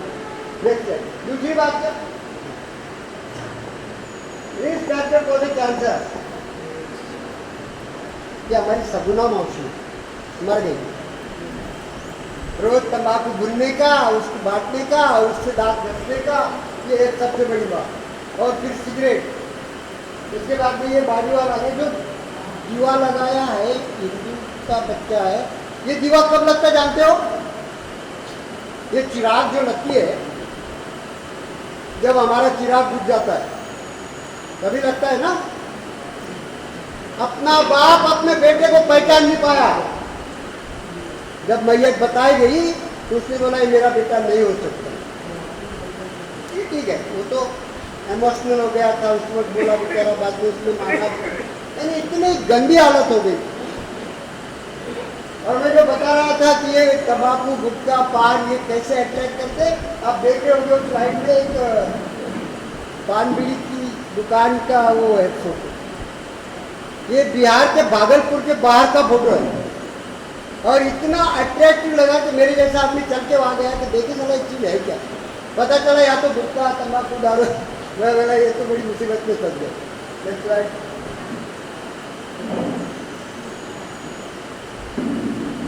पैसे की तंगी में बहुत सारे बच्चों ने पढ़ाई छोड़ दी, लेकिन दारू, गुटखे, बीड़ी किसी ने नहीं छोड़ा।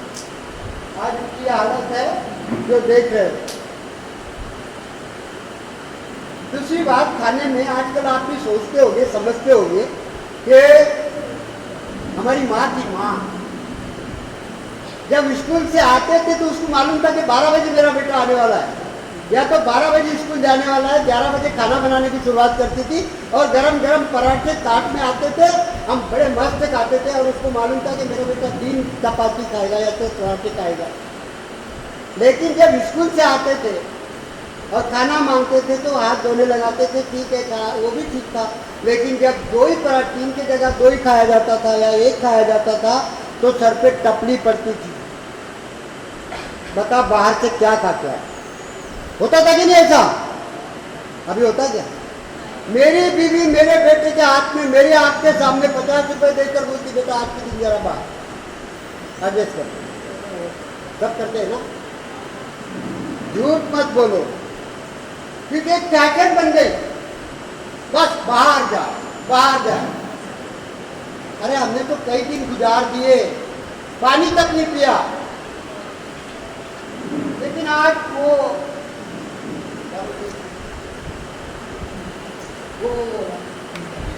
पिज्जा, ये एक खास पैकिंग है। उसके बाद में उसके साथ वो थम्सअप की बोतल आती है। थम्सअप जो है ना, इसको एक छोटे से पतीले में गैस पर रखो, थोड़ा सा गर्म होने दो पतीला, फिर उसमें ये थम्सअप डालो, 2 मिनट में आपको पता चल जाएगा इसका क्या बना। फिर जिंदगी में कभी उस बोतल को हाथ लगाने की कोशिश नहीं करें। रहा समोसा, वो बटाटे चिप्स वगैरह, आपको क्या लगता है? बहुत अच्छा प्रोटीन फूड है, बहुत अच्छी चीज़ है। 2 महीने के बाद में आपको पता चलेगा कि स्टमक कैंसर क्यों हुआ।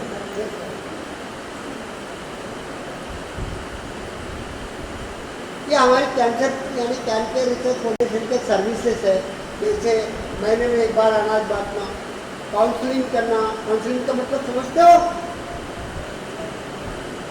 प्रॉब्लम को फाइंड आउट करके निकालने का कि इसके दिल में क्या चल रहा है और ये क्या कर रहा है, उसको मोटिवेशन करने का, प्रॉब्लम सॉल्व करने के बाद में उसको मोटिवेट करने का काम करने का, उसके बाद में बड़ी बड़ी अवेयरनेस मीटिंग अरेंज करने का। पेशेंट का फोन कहीं से भी आए, हमारा जाना फर्ज है, उनके घर जाकर उनसे बात करने का, क्या प्रॉब्लम है नहीं प्रॉब्लम है, काफ़ी पैसे उसमें चले गए हमें। कभी फ्लाइट पकड़ना पड़ा तो कभी बस पकड़ना पड़ी, कभी ट्रेन पकड़ना पड़ी, लेकिन एक बात का जरूर सेटिस्फैक्शन था, मेरे दिली समाधान क्या बोलते हैं, तो वो बहुत अच्छा मिलता था, बड़ी खुशी होती थी। भले ही हमारा पैसा गया, उसके पास गए तो आधा घंटा बैठे, आधा घंटा बैठने के बाद में बात करें। पेशेंट की फैमिली बोलती थी साहब हम कल से मना रहे, मानता ही नहीं था यार, आज तुम्हारी बात कैसे माने। तो वो गट चाहिए, वो स्किल चाहिए कि मैं इसको मना कराऊंगा। दूसरी बात ऐसा है कि भाई एडिशनल सप्लीमेंट होता है, देखो कोई पेशेंट खाना खाता कोई नहीं खाता, किस पास रहता किस नहीं रहता, ये सब बातों का सोच विचार करके या तो उसको हॉर्लिक्स दिया जाए या बोर्नविटा दिया जाए, तो प्रोटीन पाउडर दिया जाए, बिस्किट दिया जाए, ये सब पुराने का काम करें। Regular coordinator with Tata memorial hospital, Vashika Surana hospital, Sagar का टाटा मेमोरियल हॉस्पिटल, इसके बाद में हीरानंदानी हॉस्पिटल, मीरा रोड का मुठा हॉस्पिटल, ये जितने हॉस्पिटल कैंसर स्पेशलिस्ट है ये सबके साथ हमारी टाइप है।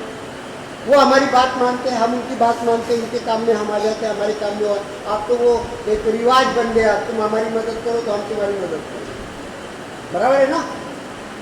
इसलिए हर हॉस्पिटल से कांटेक्ट बनाए रखना पड़ता है। इस तरह की अवेयरनेस मीटिंग लगाई जाती, बहुत सारी 700 मीटिंग लगी, यूपी, बिहार, कलकत्ता, वेस्ट बंगाल, उसके बाद में महाराष्ट्र, पंजाब, गोवा, गुजरात, राजस्थान, बहुत जगह गया। उसके बाद में 14 शादियाँ की गई, अल्लाह का भजन करो। ये मेरा ऑफिस है और ऑफिस में इस तरह से हमने पेशेंट को ट्रेन करके रखा था। वो पेशेंट हमारे वॉलंटियर्स बन गए और उन लोगों ने हमारी काफ़ी मदद की ऐसे अवेयरनेस मीटिंग लगा के। और आप जिस गांव से आए, जहाँ से आए, वहाँ उन लोगों ने शुरू किया ऐसा काम कि नहीं हम भी ऋषि साहब जैसा लोगों को समझाइए। उनको ट्रेन किया गया, 10 दिन की ट्रेनिंग हुई। ये सेवनीर hospital, Hiranandani hospital, Tata memorial hospital और ऊपर हमारे दोनों ऑफिस के पिक्चर। इस जगह जाके उनसे बातचीत करके वहाँ के पेशेंट का हौसला अफजाई करके उनको आगे बढ़ाने का काम किया जाता है। ये हमने ऐसी टीम तैयार की थी। देखिए कैसा होता है, मालूम है, एक का उसका हौसला बढ़ गया तो दूसरे का हौसला अफजाई अपने आप होने लगता। अब यहाँ जो ये 3 बच्चे आए हैं, ये हिजाब डिपार्टमेंट के आई है, लेकिन यहाँ तक पहुँच गई, ये बहुत बड़ी बात होगी। अगर इन्होंने 10-12 जगह इस तरह का मीटिंग लिया, इस तरह का इम्पोर्टेंस उनको बताया, इंशाअल्लाह ताला इनके साथ 10-12 हज़ार लोग हो जाए, कोई बड़ी बात नहीं। लेकिन एक हौसला बढ़ाने का काम। मेरे साथ ऐसी 40-50 बच्चियाँ थी कॉलेज की। सर मेरा बाप बहुत सिगरेट पीता, मेरा बाप बहुत शराब पीता। 2 महीने 3 महीने बाद पता चला कि वही लड़कियाँ बोलने लगी सर हमारे घर में बहुत खुशी है। तो ये हमारे घर से शुरू करना पड़ता, अपने आप बात आगे बढ़ती है। ऐसे बड़े बड़े ग्रुप बनाए थे हमने, कुछ कॉलेज की बच्चियाँ, कुछ एकदम 70-80 साल की बूढ़ी औरतें, कुछ ऐसे 50-40 साल की, 45 साल की औरतें। इन लोग जाके समझाते इस तरह से हॉस्पिटल में जाके काउंसलिंग मीटिंग लगाने का, लोगों को समझाने का, लोगों से बात करने का, पेशेंट का हौसला अफजाई करने का काम करने का, और जरूरत पड़ी तो थोड़ी बहुत मदद भी करने का।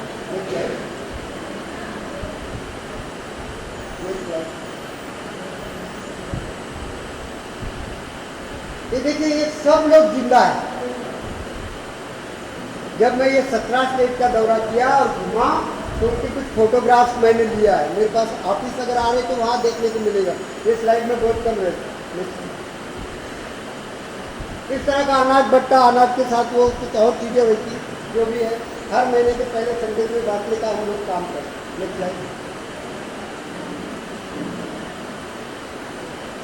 जिस दिन आदमी को कैंसर होता है ना, उस दिन वो समझ जाता है कि अब हम इस दुनिया से जाने वाले हैं। लेकिन अगर नहीं गया और चला भी गया तो घर साफ करके जाता बंदा। जो पिछले लोग रहते उनको रोड पे लाके जाते, लेकिन अब वो रोड पर आने वालों बेचारों का क्या कुछ। तो हम ऐसे लोगों को ढूंढने का काम करते हैं और उनको ढूंढकर किसी को चाय बेचने लगाते, किसी को पेपर बेचने लगाते, किसी को वो इस दुकान करते, भाजी पानी की दुकान। कलकत्ता में 4-5 फैमिली ऐसी कि वो आज ये तेरे को कलकत्ते का इसी में नीचे की जो औरत है ये बेचारी पूरी तरह से तबाह हो चुकी थी। ऐसी 6 औरतें कलकत्ता स्टेशन के बाहर जाके माथा पच्ची करके उनको बैठाए और वहाँ से जब हम आए तो वो उठा के फेंक दिया वो पुलिस ने। फिर मैं ऐसा हुआ था कि आईटी को मिलकर आया था वहाँ से, तो मैंने उसको फ़ोन किया कि मैंने यार तेरे पुलिस डिपार्टमेंट में ऐसा काम किया। बेचारा बहुत अल्लाह का बंदा बहुत अच्छा था, वो खुद गया, जाने के बाद में उसने उनको वो बना के दिया परमानेंट, क्या बोलते स्टॉल बना के दिया परमानेंट, और वो परमानेंट स्टॉल उनका लाइफ लॉन्ग बन गया। आज वो 10 से 12 हज़ार रुपये आराम से कमा लेते, घर बड़ा अच्छा चलता। 28 दिन में मैंने फ़ोन करके सर अगर कलकत्ता आए तो हमको मिले, लेकिन किराए के पैसे ही कहाँ से जाए। लेकिन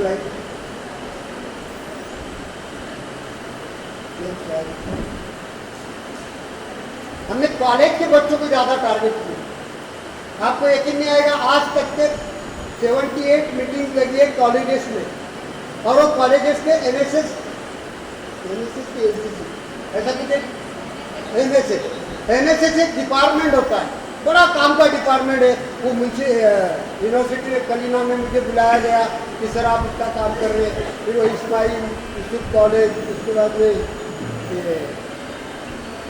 का कॉलेज, ऐसे कॉलेज बड़े बड़े कॉलेजेस के 78 मीटिंग लगी। नतीजा ये निकला कि बड़े बड़े ग्रुप पैदा कर दिए, हमारा काम आसान है। इस तरह की कॉलेज के बच्चों की रैली निकलती है। दहशत के कॉलेज के बच्चों की, शैलेंद्र कॉलेज के बच्चों की रैली है जिसमें 250-300 बच्चे रहते, बड़े मस्ती करते, पर अच्छा भी लगता। हमको हमारी भी याद आती थी कभी कभी। तो ये पेशेंट लोगों की रैली थी। Next slide. हमने मदरसे भी टारगेट किए, लेकिन बहुत बुरा लगा जब हमारे यहाँ हाजी सिद्दीक साहब है, ट्रस्टी हमारे, उन्होंने भी बहुत पैसा खर्च किया, लेकिन पता चला कि नहीं, आपने कान पकड़ लिया। हम मदरसे में कभी जाते नहीं। इस रैली में ये जो कपड़े पहने बच्चों ने, चप्पल पहने, ये हाजीपुर राजपुर का पैसा था। हमने बड़ी शौक से वहाँ पे प्रोग्राम अरेंज किया और 70,000 रुपये खर्च किया। सुबह का नाश्ता, बढ़िया नाश्ता, कीमा पाव, फिर उनको एसी बस में घुमाए, रैली निकाले, ये मोर्चा लेके चीफ मिनिस्टर के ऑफिस तक पहुँचे, बड़ी तारीफ किया, फिर थपथपाया भगा दिया। लेकिन उसका बुरा नहीं लगा जब ये मौलाना लोग का बुरा लगा। अल्लाह माफ करे मेरे को, उसके बाद जाने की हिम्मत नहीं। फिर हमने पुलिस डिपार्टमेंट को टारगेट किया। अल्लाह का शुक्र है कि बड़े बड़े ऑफिसर एकदम हमारे मीटिंग में आने के बाद में गाय की तरह बन जाते हैं कि साहब आप क्या बोल रही है, अरे जो बोल रहा हो सच है, और प्रूफ के साथ बोलते हैं, ऐसा नहीं कि बोल दिया छोड़ दिया। तो आईटी डीआईटी वगैरह जैसे लोग रहते ग्रुप में, वो ग्रुप में पहले दिन तो मुझे बोला गया कि भाई 45 मिनट सिर्फ आप बोल सकते हैं। मैं बोला 45 मिनट में मैं क्या बोलूँगा यार, तो बोले देखो तुम कोशिश करो। मैं बोला ठीक है डन, लेकिन तुम्हारे ऑफिसर उठ जाना चाहिए 45 मिनट के बाद में, तो मैं बंद करूँगा। 45 मिनट के 60 हो गए, 60 के 120 हो गए, 120 के 180 मिनट हो गए, कोई उठने को तैयार नहीं। 3.5 घंटे बाद में उनकी हार हो गई और उन्होंने बोला कि देखिए साहब हम हाथ जोड़ते हाफ डे आप लिया करो पूरा लोग। 4 साल से लेक्चर चल रहे थे, अभी वो कोरोना की वजह से बन गया। हमारा देखिए इसका मतलब ये नहीं कि हमको पैसा कमाना है। काफ़ी लोगों का सोच ये है कि ये क्या मतलब एनजीओ की ऑफिस खोल दी तो समझ लो पैसे कमाने का दुकान खोल दी। अरे जो हमारे पास पैसा है वो कहाँ खर्च करना, वो हमको समझ में नहीं आ रहा है, तुम क्या बात कर रहे हो।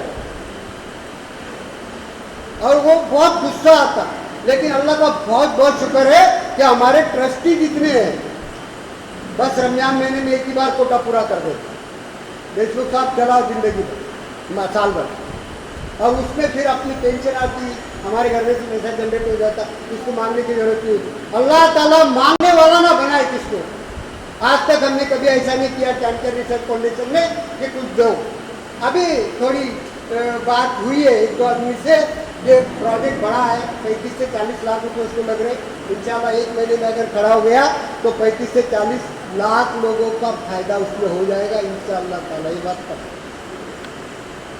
तो हमारा ये तो मकसद रहता है कि तुम लोगों के चेहरे पे खुशियाँ पैदा हो जाए, खुशी तो हंसी आई।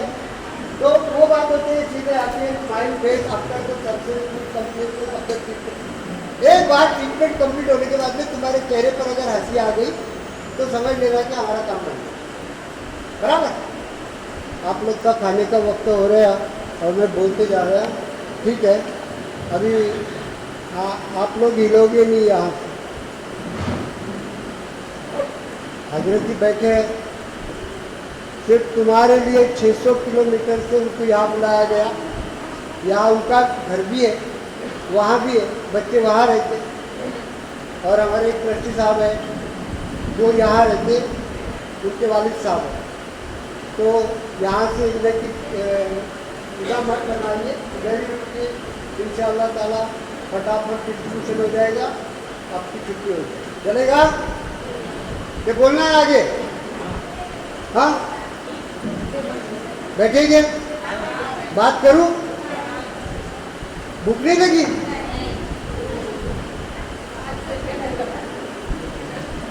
Why do we need to do it? क्यों ये करने की जरूरत हमको पड़ी? Patients are in a crisis mental terminal, unable to decide. जब दिमाग काम नहीं करता ना, आदमी एकदम टेंशन में आ जाता, अरे यार मेरा तो दिमाग ही नहीं काम कर रहा, क्या करना चाहिए। उस वक्त कोई आदमी आकर अपने कंधे पे हाथ रखते ना, बड़े प्यार से, अरे क्या हुआ दोस्त बता मेरे। और जब मैं बोल दूँ ना कि क्यों कर रहा, मैं ना यार देखो कैसा रास्ता बता, आधी बीमारी खत्म हो गई। मेहरबानी करके आप इस दौर से गुजर रहे, आप ये काम जरूर करो कि किसी को डिप्रेस करने के बजाय, किसी को कमजोर करने के बजाय उसका हौसला अफजाई कैसा पड़ेगा वो देखो, चाहे वो कितनी भी गलती कर ले। सिगरेट पिया, शराब पिया, ये पिया, वो पिया, आपको क्या लगता है अभी तक साबित हो गया है क्या कि सिगरेट, दारू, पान, तंबाकू से कैंसर होता? हाँ, मैं ये जरूर बोलूँगा क्योंकि मैंने भी इसकी स्टडी किया, अभी तक ये साबित नहीं हुआ। 80% रिस्क इससे होती है, ये बात तय, पर यह अभी तक साबित नहीं हुआ। तो वो जो मेंटल हालत हो जाती ना, माइंडली हालत इंसान की, उसको बचाने के लिए हमको ये काम करना है। New place, new confusion, problem of the foreign lack of knowledge about the disease. किसी को मालूम नहीं कैंसर क्या चीज है। नई जगह बम्बई, बापरे कहाँ जाएगी, कैसे जाएगी, कहाँ रहेगी, कौन डॉक्टर ट्रीटमेंट करेगा, पैसा आएगा तब आता है कि नहीं आता दिमाग में। उसके बाद में lack of education, accommodation, transportation. सबसे पहली बात कि हम नहीं जानते कि बम्बई कहाँ है, क्योंकि हम एजुकेटेड नहीं है। आज हमारे पास अगर अच्छा वकील होता तो हम बाबरी केस हारते थे। अरे आवाज दो ना। हमारे पास अगर अच्छे डॉक्टर्स होते तो क्या कोरोना में मरीज के लोग जाते थे? आपने कुछ नहीं देखा, हमने दुनिया घूमा और वहां पता चला कि अरे यार हमारी कमजोरी एक है कि हमारा एजुकेशन नहीं। इंशाल्लाह दुआ करो इस बात के वास्ते कि हम वो भी काम शुरू करने वाले हैं। इंशाल्लाह 2-4 महीने में बहुत सारा काम चालू करेंगे। कश्मीर में इसकी बुनियाद गिर गई, इंशाल्लाह ताला कश्मीर में 1 महीने के अंदर अंदर में पूरा सेटल हो जाएगा। इस तरह हम महाराष्ट्र में भी करेंगे कि अब हम पैदा करेंगे हमारे डॉक्टर्स, हम पैदा करेंगे हमारे एडवोकेट्स, हम पैदा करेंगे हमारे IAS ऑफिसर, ताकि फ्यूचर में हमारी ये नस्ल जो आने वाली है ये ना बोले कि हमारे माँ बापों ने हमारे लिए कुछ नहीं किया। आपको मालूम नहीं है कि तासुब कितना चल रहा है, आपको मालूम नहीं है कि कोरोना में क्या क्या खेल खेला गया। हम खुद जाते थे, ये कोने से वो कोने तक नहीं जा रहे तो पता चला पेशेंट एक्सपायर हो गया। क्या वो इतनी कौन सी बीमारी हाथ की? और जब हम मदद करने निकले तो हमको बोला गया कि साहब आप तो उम्र हो गई, आप प्लीज आप अंदर मत आओ, आप ये रोड पे मत कीजिए, हमको दबा दिया गया। लेकिन हमारे पास अगर अच्छे डॉक्टर्स होते थे तो हमारी इतने पेशेंट बढ़ते थे। कब आएगा वो वक्त कि हमारी कौन के बड़े बड़े हॉस्पिटल्स हो गए, हमारे कौम के बड़े बड़े इंडस्ट्रीज हो गए, हमारे कौम के बड़े बड़े बच्चे IAS ऑफिसर हो गए। अरे हमने ले लिया, मेरे बच्चे डॉक्टर बन गए, मेरे बच्चे इंजीनियर बन गए, मेरे लिए काफ़ी हो गया, बस मैं ये सोच के खामोश बैठ जाऊँ। यही हमारी टेंडेंसी रहेगी और यही सोच के हम खामोश बैठ जाएंगे कि भाई चलो अब मेरा हो गया, जहाँ दुनिया गई तेल लगाने, हमको कुछ मतलब नहीं, ऐसा बोल के काम चल जाएगा। याद रखना, हजरत जी सामने बैठे, अल्लाह ताला इसकी भी पूछ करेगा, ये भी पूछा जाएगा कि बेटा तुमने तो तुम्हारी फैमिली बहुत अच्छी बना ली, लेकिन जो गरीब था बगल वाला उसके बच्चे के लिए क्या किया? अल्लाह ना करे इस बात से हम महरूम रह जाए। तो इसलिए जितना हो सके फटाफट मैं करने की कोशिश कर रहा, और मेरे ट्रस्टी जो बहुत अच्छे बेचारे, वो बहुत अच्छे साथ देने की कोशिश कर। अभी देखते हैं इंशाअल्लाह ताला आगे क्या होने, उनके बच्चे भी हमारे साथ देते। तुम लोग देते क्या? कोई नहीं देता। ये गाड़ी आने वाली है और इंशाअल्लाह ताला बहुत जल्दी आएगी, हम लोग आपके दरवाजे तक आएंगे। क्योंकि जब हमने पूरी तरह रिसर्च किया, पता चला मेरी 2 बेटियां MD डॉक्टर जिसमें से एक दांत की है, तो उसने भी निकाला, एक डॉक्टर आने वाले थे आज नहीं आए, उन्होंने भी निकाला कि हर कैंसर जो है वो मुंह के दांत से शुरू होता है। जब वो दांत में कुछ अनाज के बारीक कुछ रह जाता, रात भर वो मुंह में रहता, फिर सुबह उठ के वो पेट में जाता, फिर पेट में जाने के बाद में स्टमक कैंसर जैसा कैंसर होता, मुंह का मैंडिला, थ्रोट कैंसर, उसके बाद में टंग कैंसर, चीक कैंसर, ये इस तरह के कैंसर जो होते हैं ये सिर्फ दांत का कारण है। और अब हम उसके पीछे हाथ धो के पड़े। इंशाअल्लाह ताला 1 महीना 1.5 महीने में ये गाड़ी आ जाती है तो हर रोज 1000 पेशेंट का टारगेट किया जाएगा। पेशेंट डॉक्टर पास इसलिए नहीं पहुंचता कि वहाँ जाऊँगा तो किराया लगेगा, वहाँ जाऊँगा तो 500 रुपये तो चेकअप का ले लेंगे, दांत निकालने का बोलेगा तो 800 रुपये लेंगे, और दांत बैठाने का बोला तो 4000 रुपये। पेशेंट जाएगा? क्यों जाएगा? लेकिन ये सारी बातें आपको 21 रुपये में करके मिलेगी इंशाअल्लाह ताला। 21 रुपये में पूरा टारगेट बना के रखा है, पूरा पेपर बन के तैयार है, सिर्फ आप इंतजार है खाली जो पार्टी है वो सामने की क्या बोलने की तैयार है। अगर वो होता है तो 1 महीने के अंदर इंशाअल्लाह चालू हो जाएगी। Our motto should be the service to humanity and the service to man is equal to service to the Lord. क्या हुआ इसका? इंसानियत के नाते हमने तुम्हारी खिदमत कर तुम पर मेहरबानी नहीं की, क्योंकि मैंने अल्लाह को राजी करने के लिए मेरा काम किया,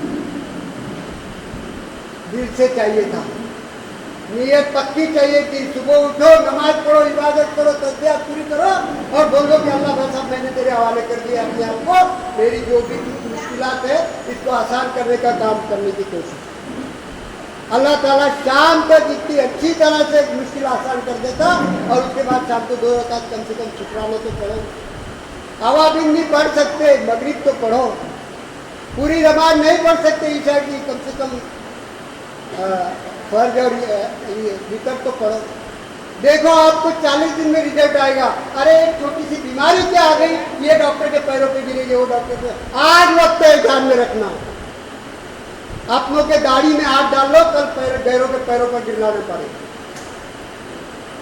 आज हम वही कर रहे हैं, ये मेरा वो मेरा वो मेरा, कोई तुम्हारा नहीं, मैं लिख के देता आपको, क्योंकि हमने जो जिंदगी देखी ना वो शायद ही किसी ने देखी।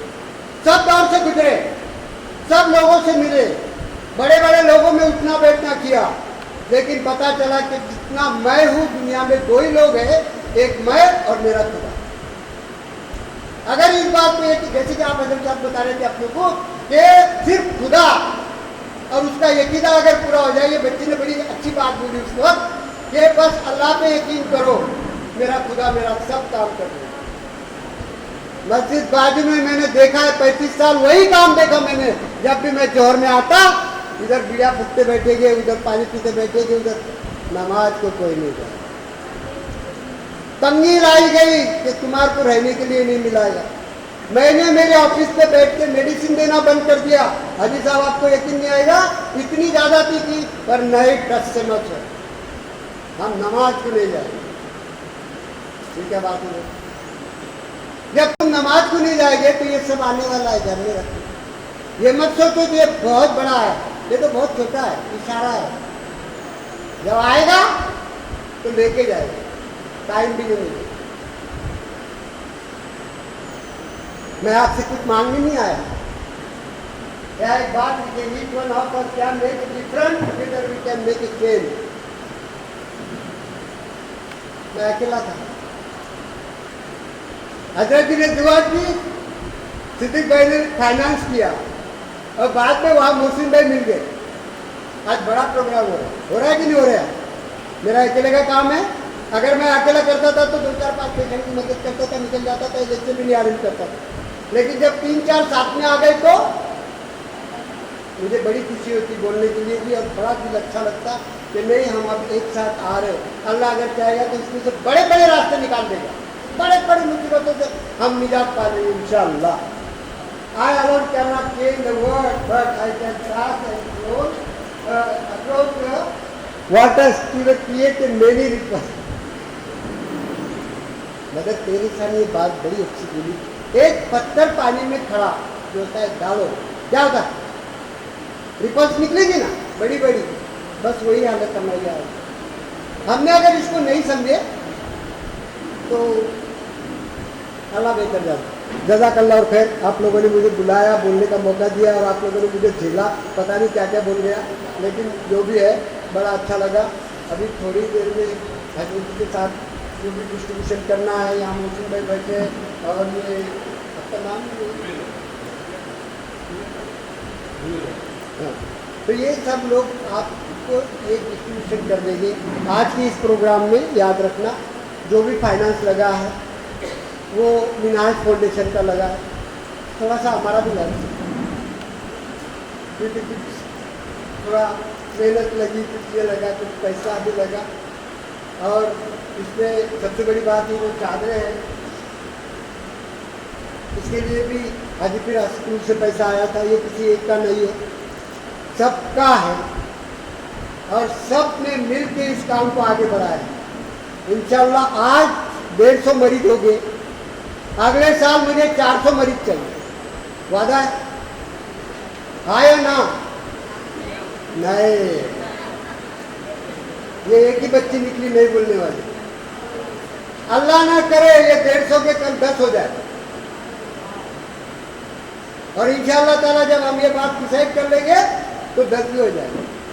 हमारी नीयत अच्छी है, हमारा दिल अच्छा है, सब काम आसान होगा। तो माफ़ी चाहूँगा अगर कुछ गलती हो गई तो माफ़ कर देना। और अभी हम बंद करते हैं हमारा। अरे आइए साहब, मिनाज फाउंडेशन के यहाँ पर प्रेसिडेंट जनाब जुबैर साहब आए हैं, वो आपको कुछ बताएंगे। अस्सलाम वालेकुम। अल्हम्दुलिल्लाह तकरीबन 3-4 सालों से ये काम मुसलसल सगीर साहब के ज़रिए से हो रहा है और जिसमें मिनाजुल कुरान में पार्टिसिपेट करते आ रही है। तो एक्चुअली चूँकि महाराष्ट्र का प्रेसिडेंट हूँ और मेरा यहाँ आना बनता भी था, लेकिन एक फैमिली कमिटमेंट्स की वजह से मेरा आना मुमकिन नहीं लग रहा था। लेकिन रात को मैंने जब सोचा कि सगीर साहब उम्र में हमसे दुगने हैं और अल्हम्दुलिल्लाह उनकी जो एनर्जी है, उनकी जो फुर्ती है, वो हम लोग को इंस्पायर करती है कि यार घर में बैठे ऐसे कुछ होना नहीं है, कुछ भी करके वक्त को मैनेज करना है। तो आज मिलाद के मौके पे इतने खुशकिस्मती से हम अपने आप को यहाँ पे महसूस कर रहे हैं कि सगीर साहब ने इतना बड़ा प्रोग्राम जो ऑर्गेनाइज़ किया है उसमें मिनाजुल कुरान भी पार्टिसिपेट कर रही है और आप लोग के साथ इस मिलाद को यहाँ पे सेलिब्रेट कर रही है। तो मैं बहुत बहुत मुबारकबाद दूंगा सगीर साहब को कि इनके ज़रिए हमको मिलाद इस तरह मनाने का ये मौका मिला है अल्हम्दुलिल्लाह। तो सगीर साहब से हमारी ये गुजारिश भी है कि इस काम को आप मुसलसल आगे बढ़ाएं। इंशाअल्लाह मिनाजुल कुरान की तरफ से जो जितना हो सकता है हम उनका साथ देंगे और आप लोग सब मिल के ये इनके लिए दुआ करें कि अल्लाह ताला इनको और उम्र दराजी दे, इनको ताकत दे, इनको हिम्मत दे और इनका जो खुलूस है ये हमेशा इसी तरह बरकरार रखे। अब मैं चाहूँगा कि हमारी ऑर्गेनाइजेशन की तरफ से, मिनाजुल कुरान की तरफ से, इनका जो ये तो सर्टिफिकेट के मोहताज नहीं है, लेकिन हम अपने आप को कम से कम इस तरह से इनके खिदमत में पेश करना चाहते हैं कि हम भी आपके लिए कुछ सोचते हैं और कुछ करते हैं। तो मैं सिद्दीक भाई को और हजरत को चाहूँगा कि वो स्टेज पे आए और अपने हाथों से उनको मिनहाजुल कुरान की तरफ से एक सर्टिफिकेट दे, जिसमें सकीर साहब आइए, आप सिद्दीक भाई आइए, ज़रूरत होती है ना। तो सिद्दीक भाई अपने हाथों से मिनहाजुल कुरान की तरफ से एक सर्टिफिकेट सगीर साहब को देंगे।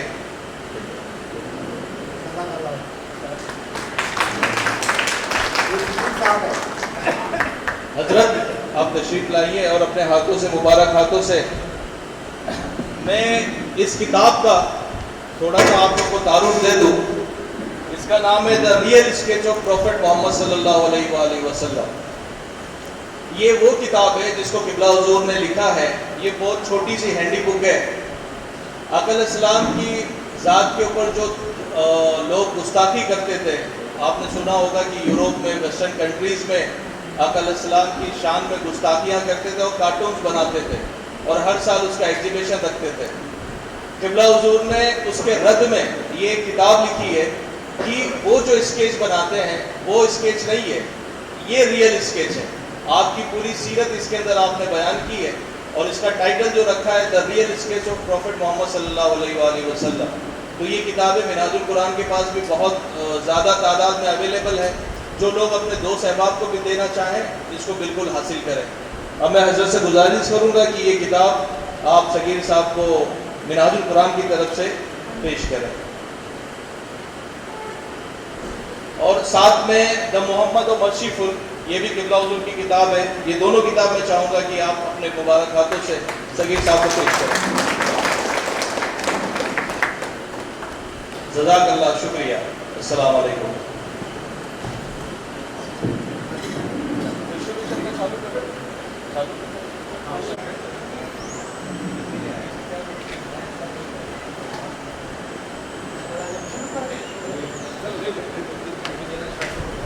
फॉर्म पाए, फॉर्म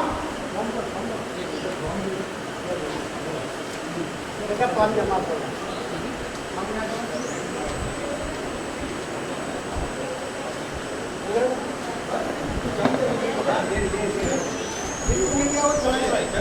यस अजर दोनों बैठे रहो, जगह को वैसे बैठे रहो, बैठिए। वैसे बैठे रहो।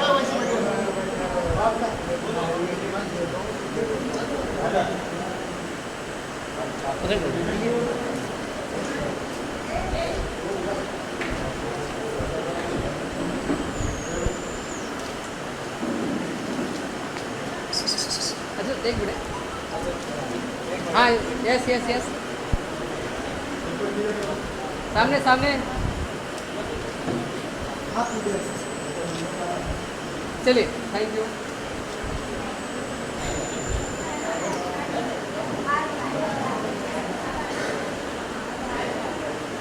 हाँ इधर, थैंक यू।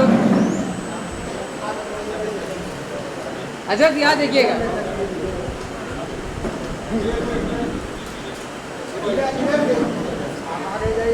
Thank you.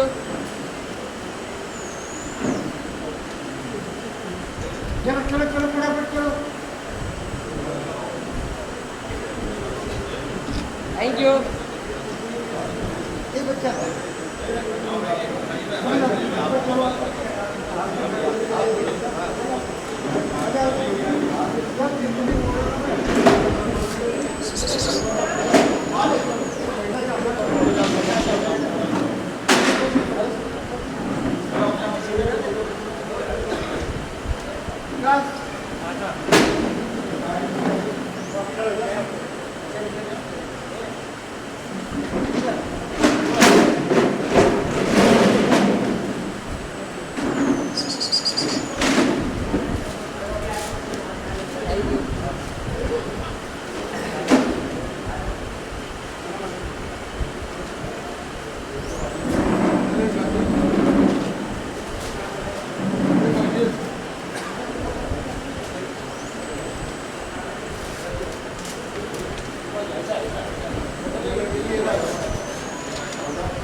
सामान नहीं चला लेडीज के लिए बोला लेडीज दे रहा है।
अरे हाँ अरे बाबा रुकिए 2 मिनट नहीं रुक सकते पानी उठा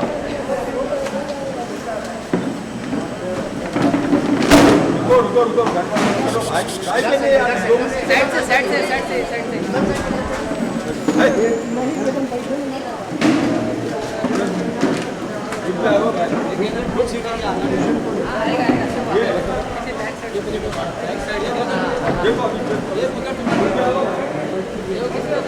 इधर आ जाओ चलो ना 2 लाइन कर दो जल्दी आओ पीछे देखिए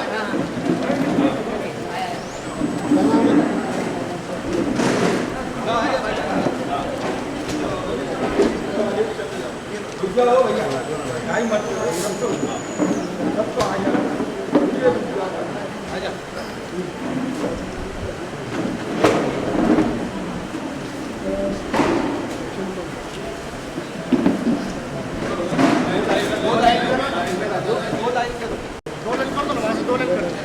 पीछे मेरे को कैमरे में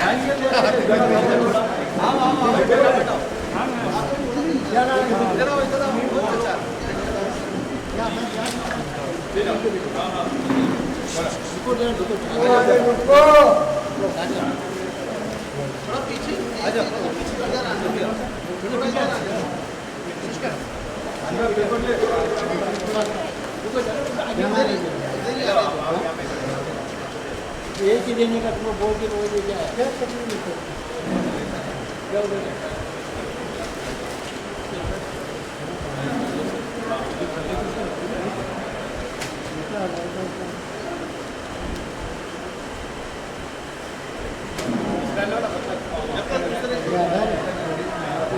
आधार कार्ड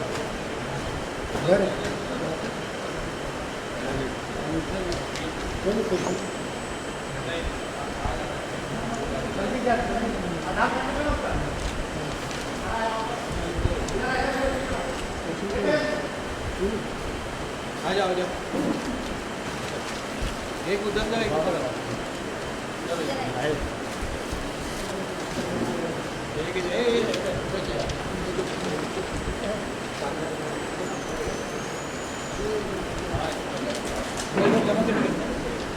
आओ चल जाओ इधर आओ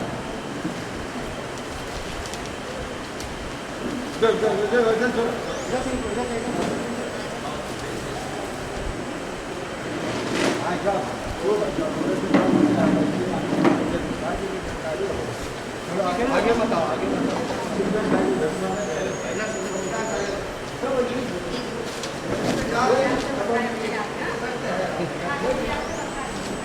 पेपर का है पेपर लाओ पेपर छोड़ा क्या होगा पेपर लाओ चाचा नहीं इधर नहीं लेके पेपर भर लेके आओ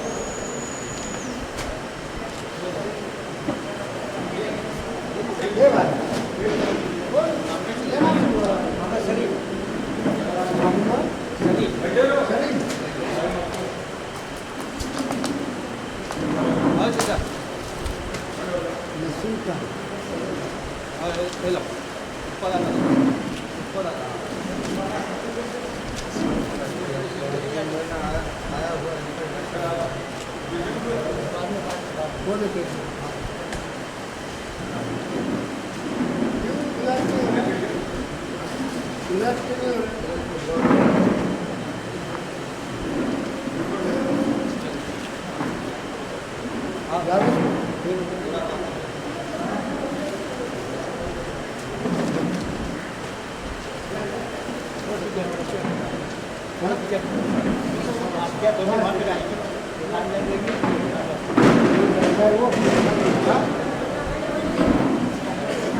क्या नाम है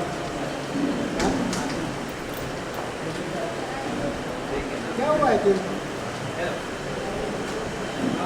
आधार कार्ड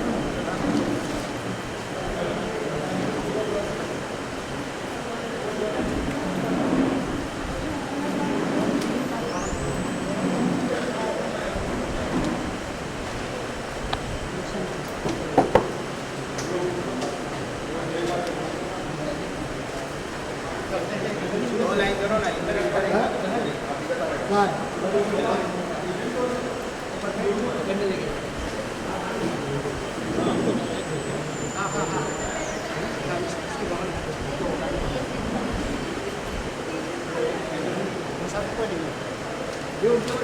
जगह रुको जगह रुको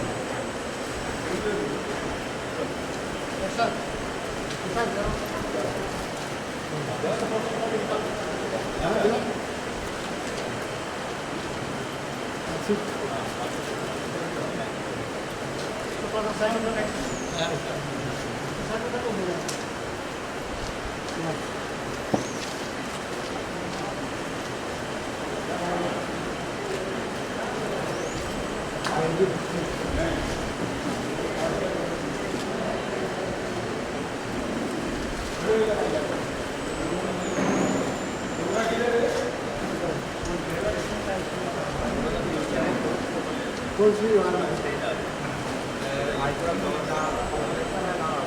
क्या नाम है क्योंकि यात्रा कर रहा हूँ किसी अच्छी में कितने लोग हैं क्यों ऐसी मेरा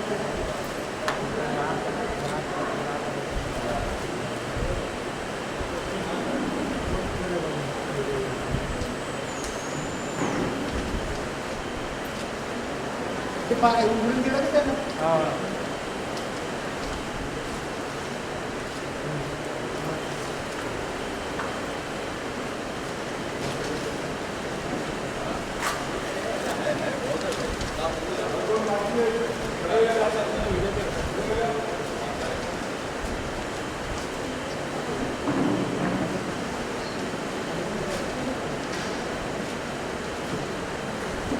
क्या नाम है रे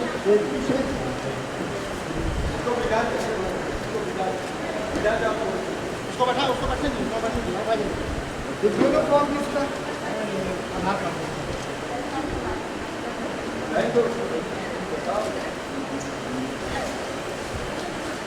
इसके साथ तो कौन है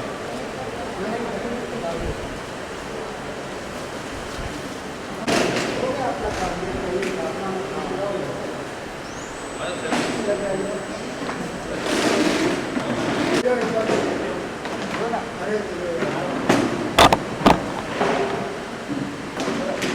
चलो वाला दुआ करना सबको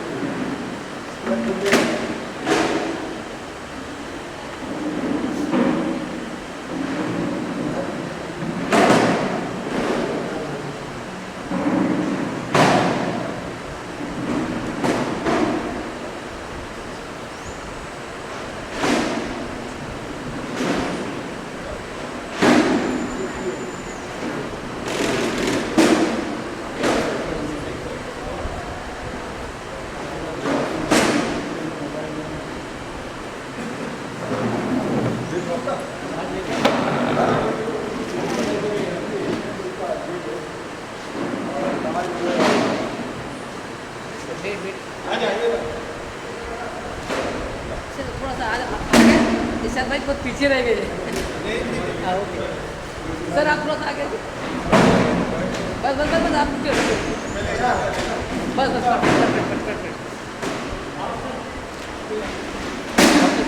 yes thank you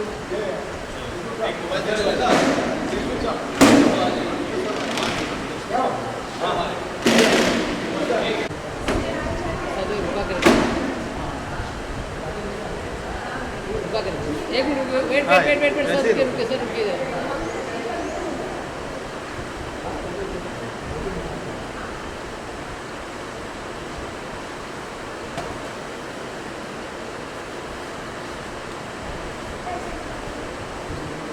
wait wait wait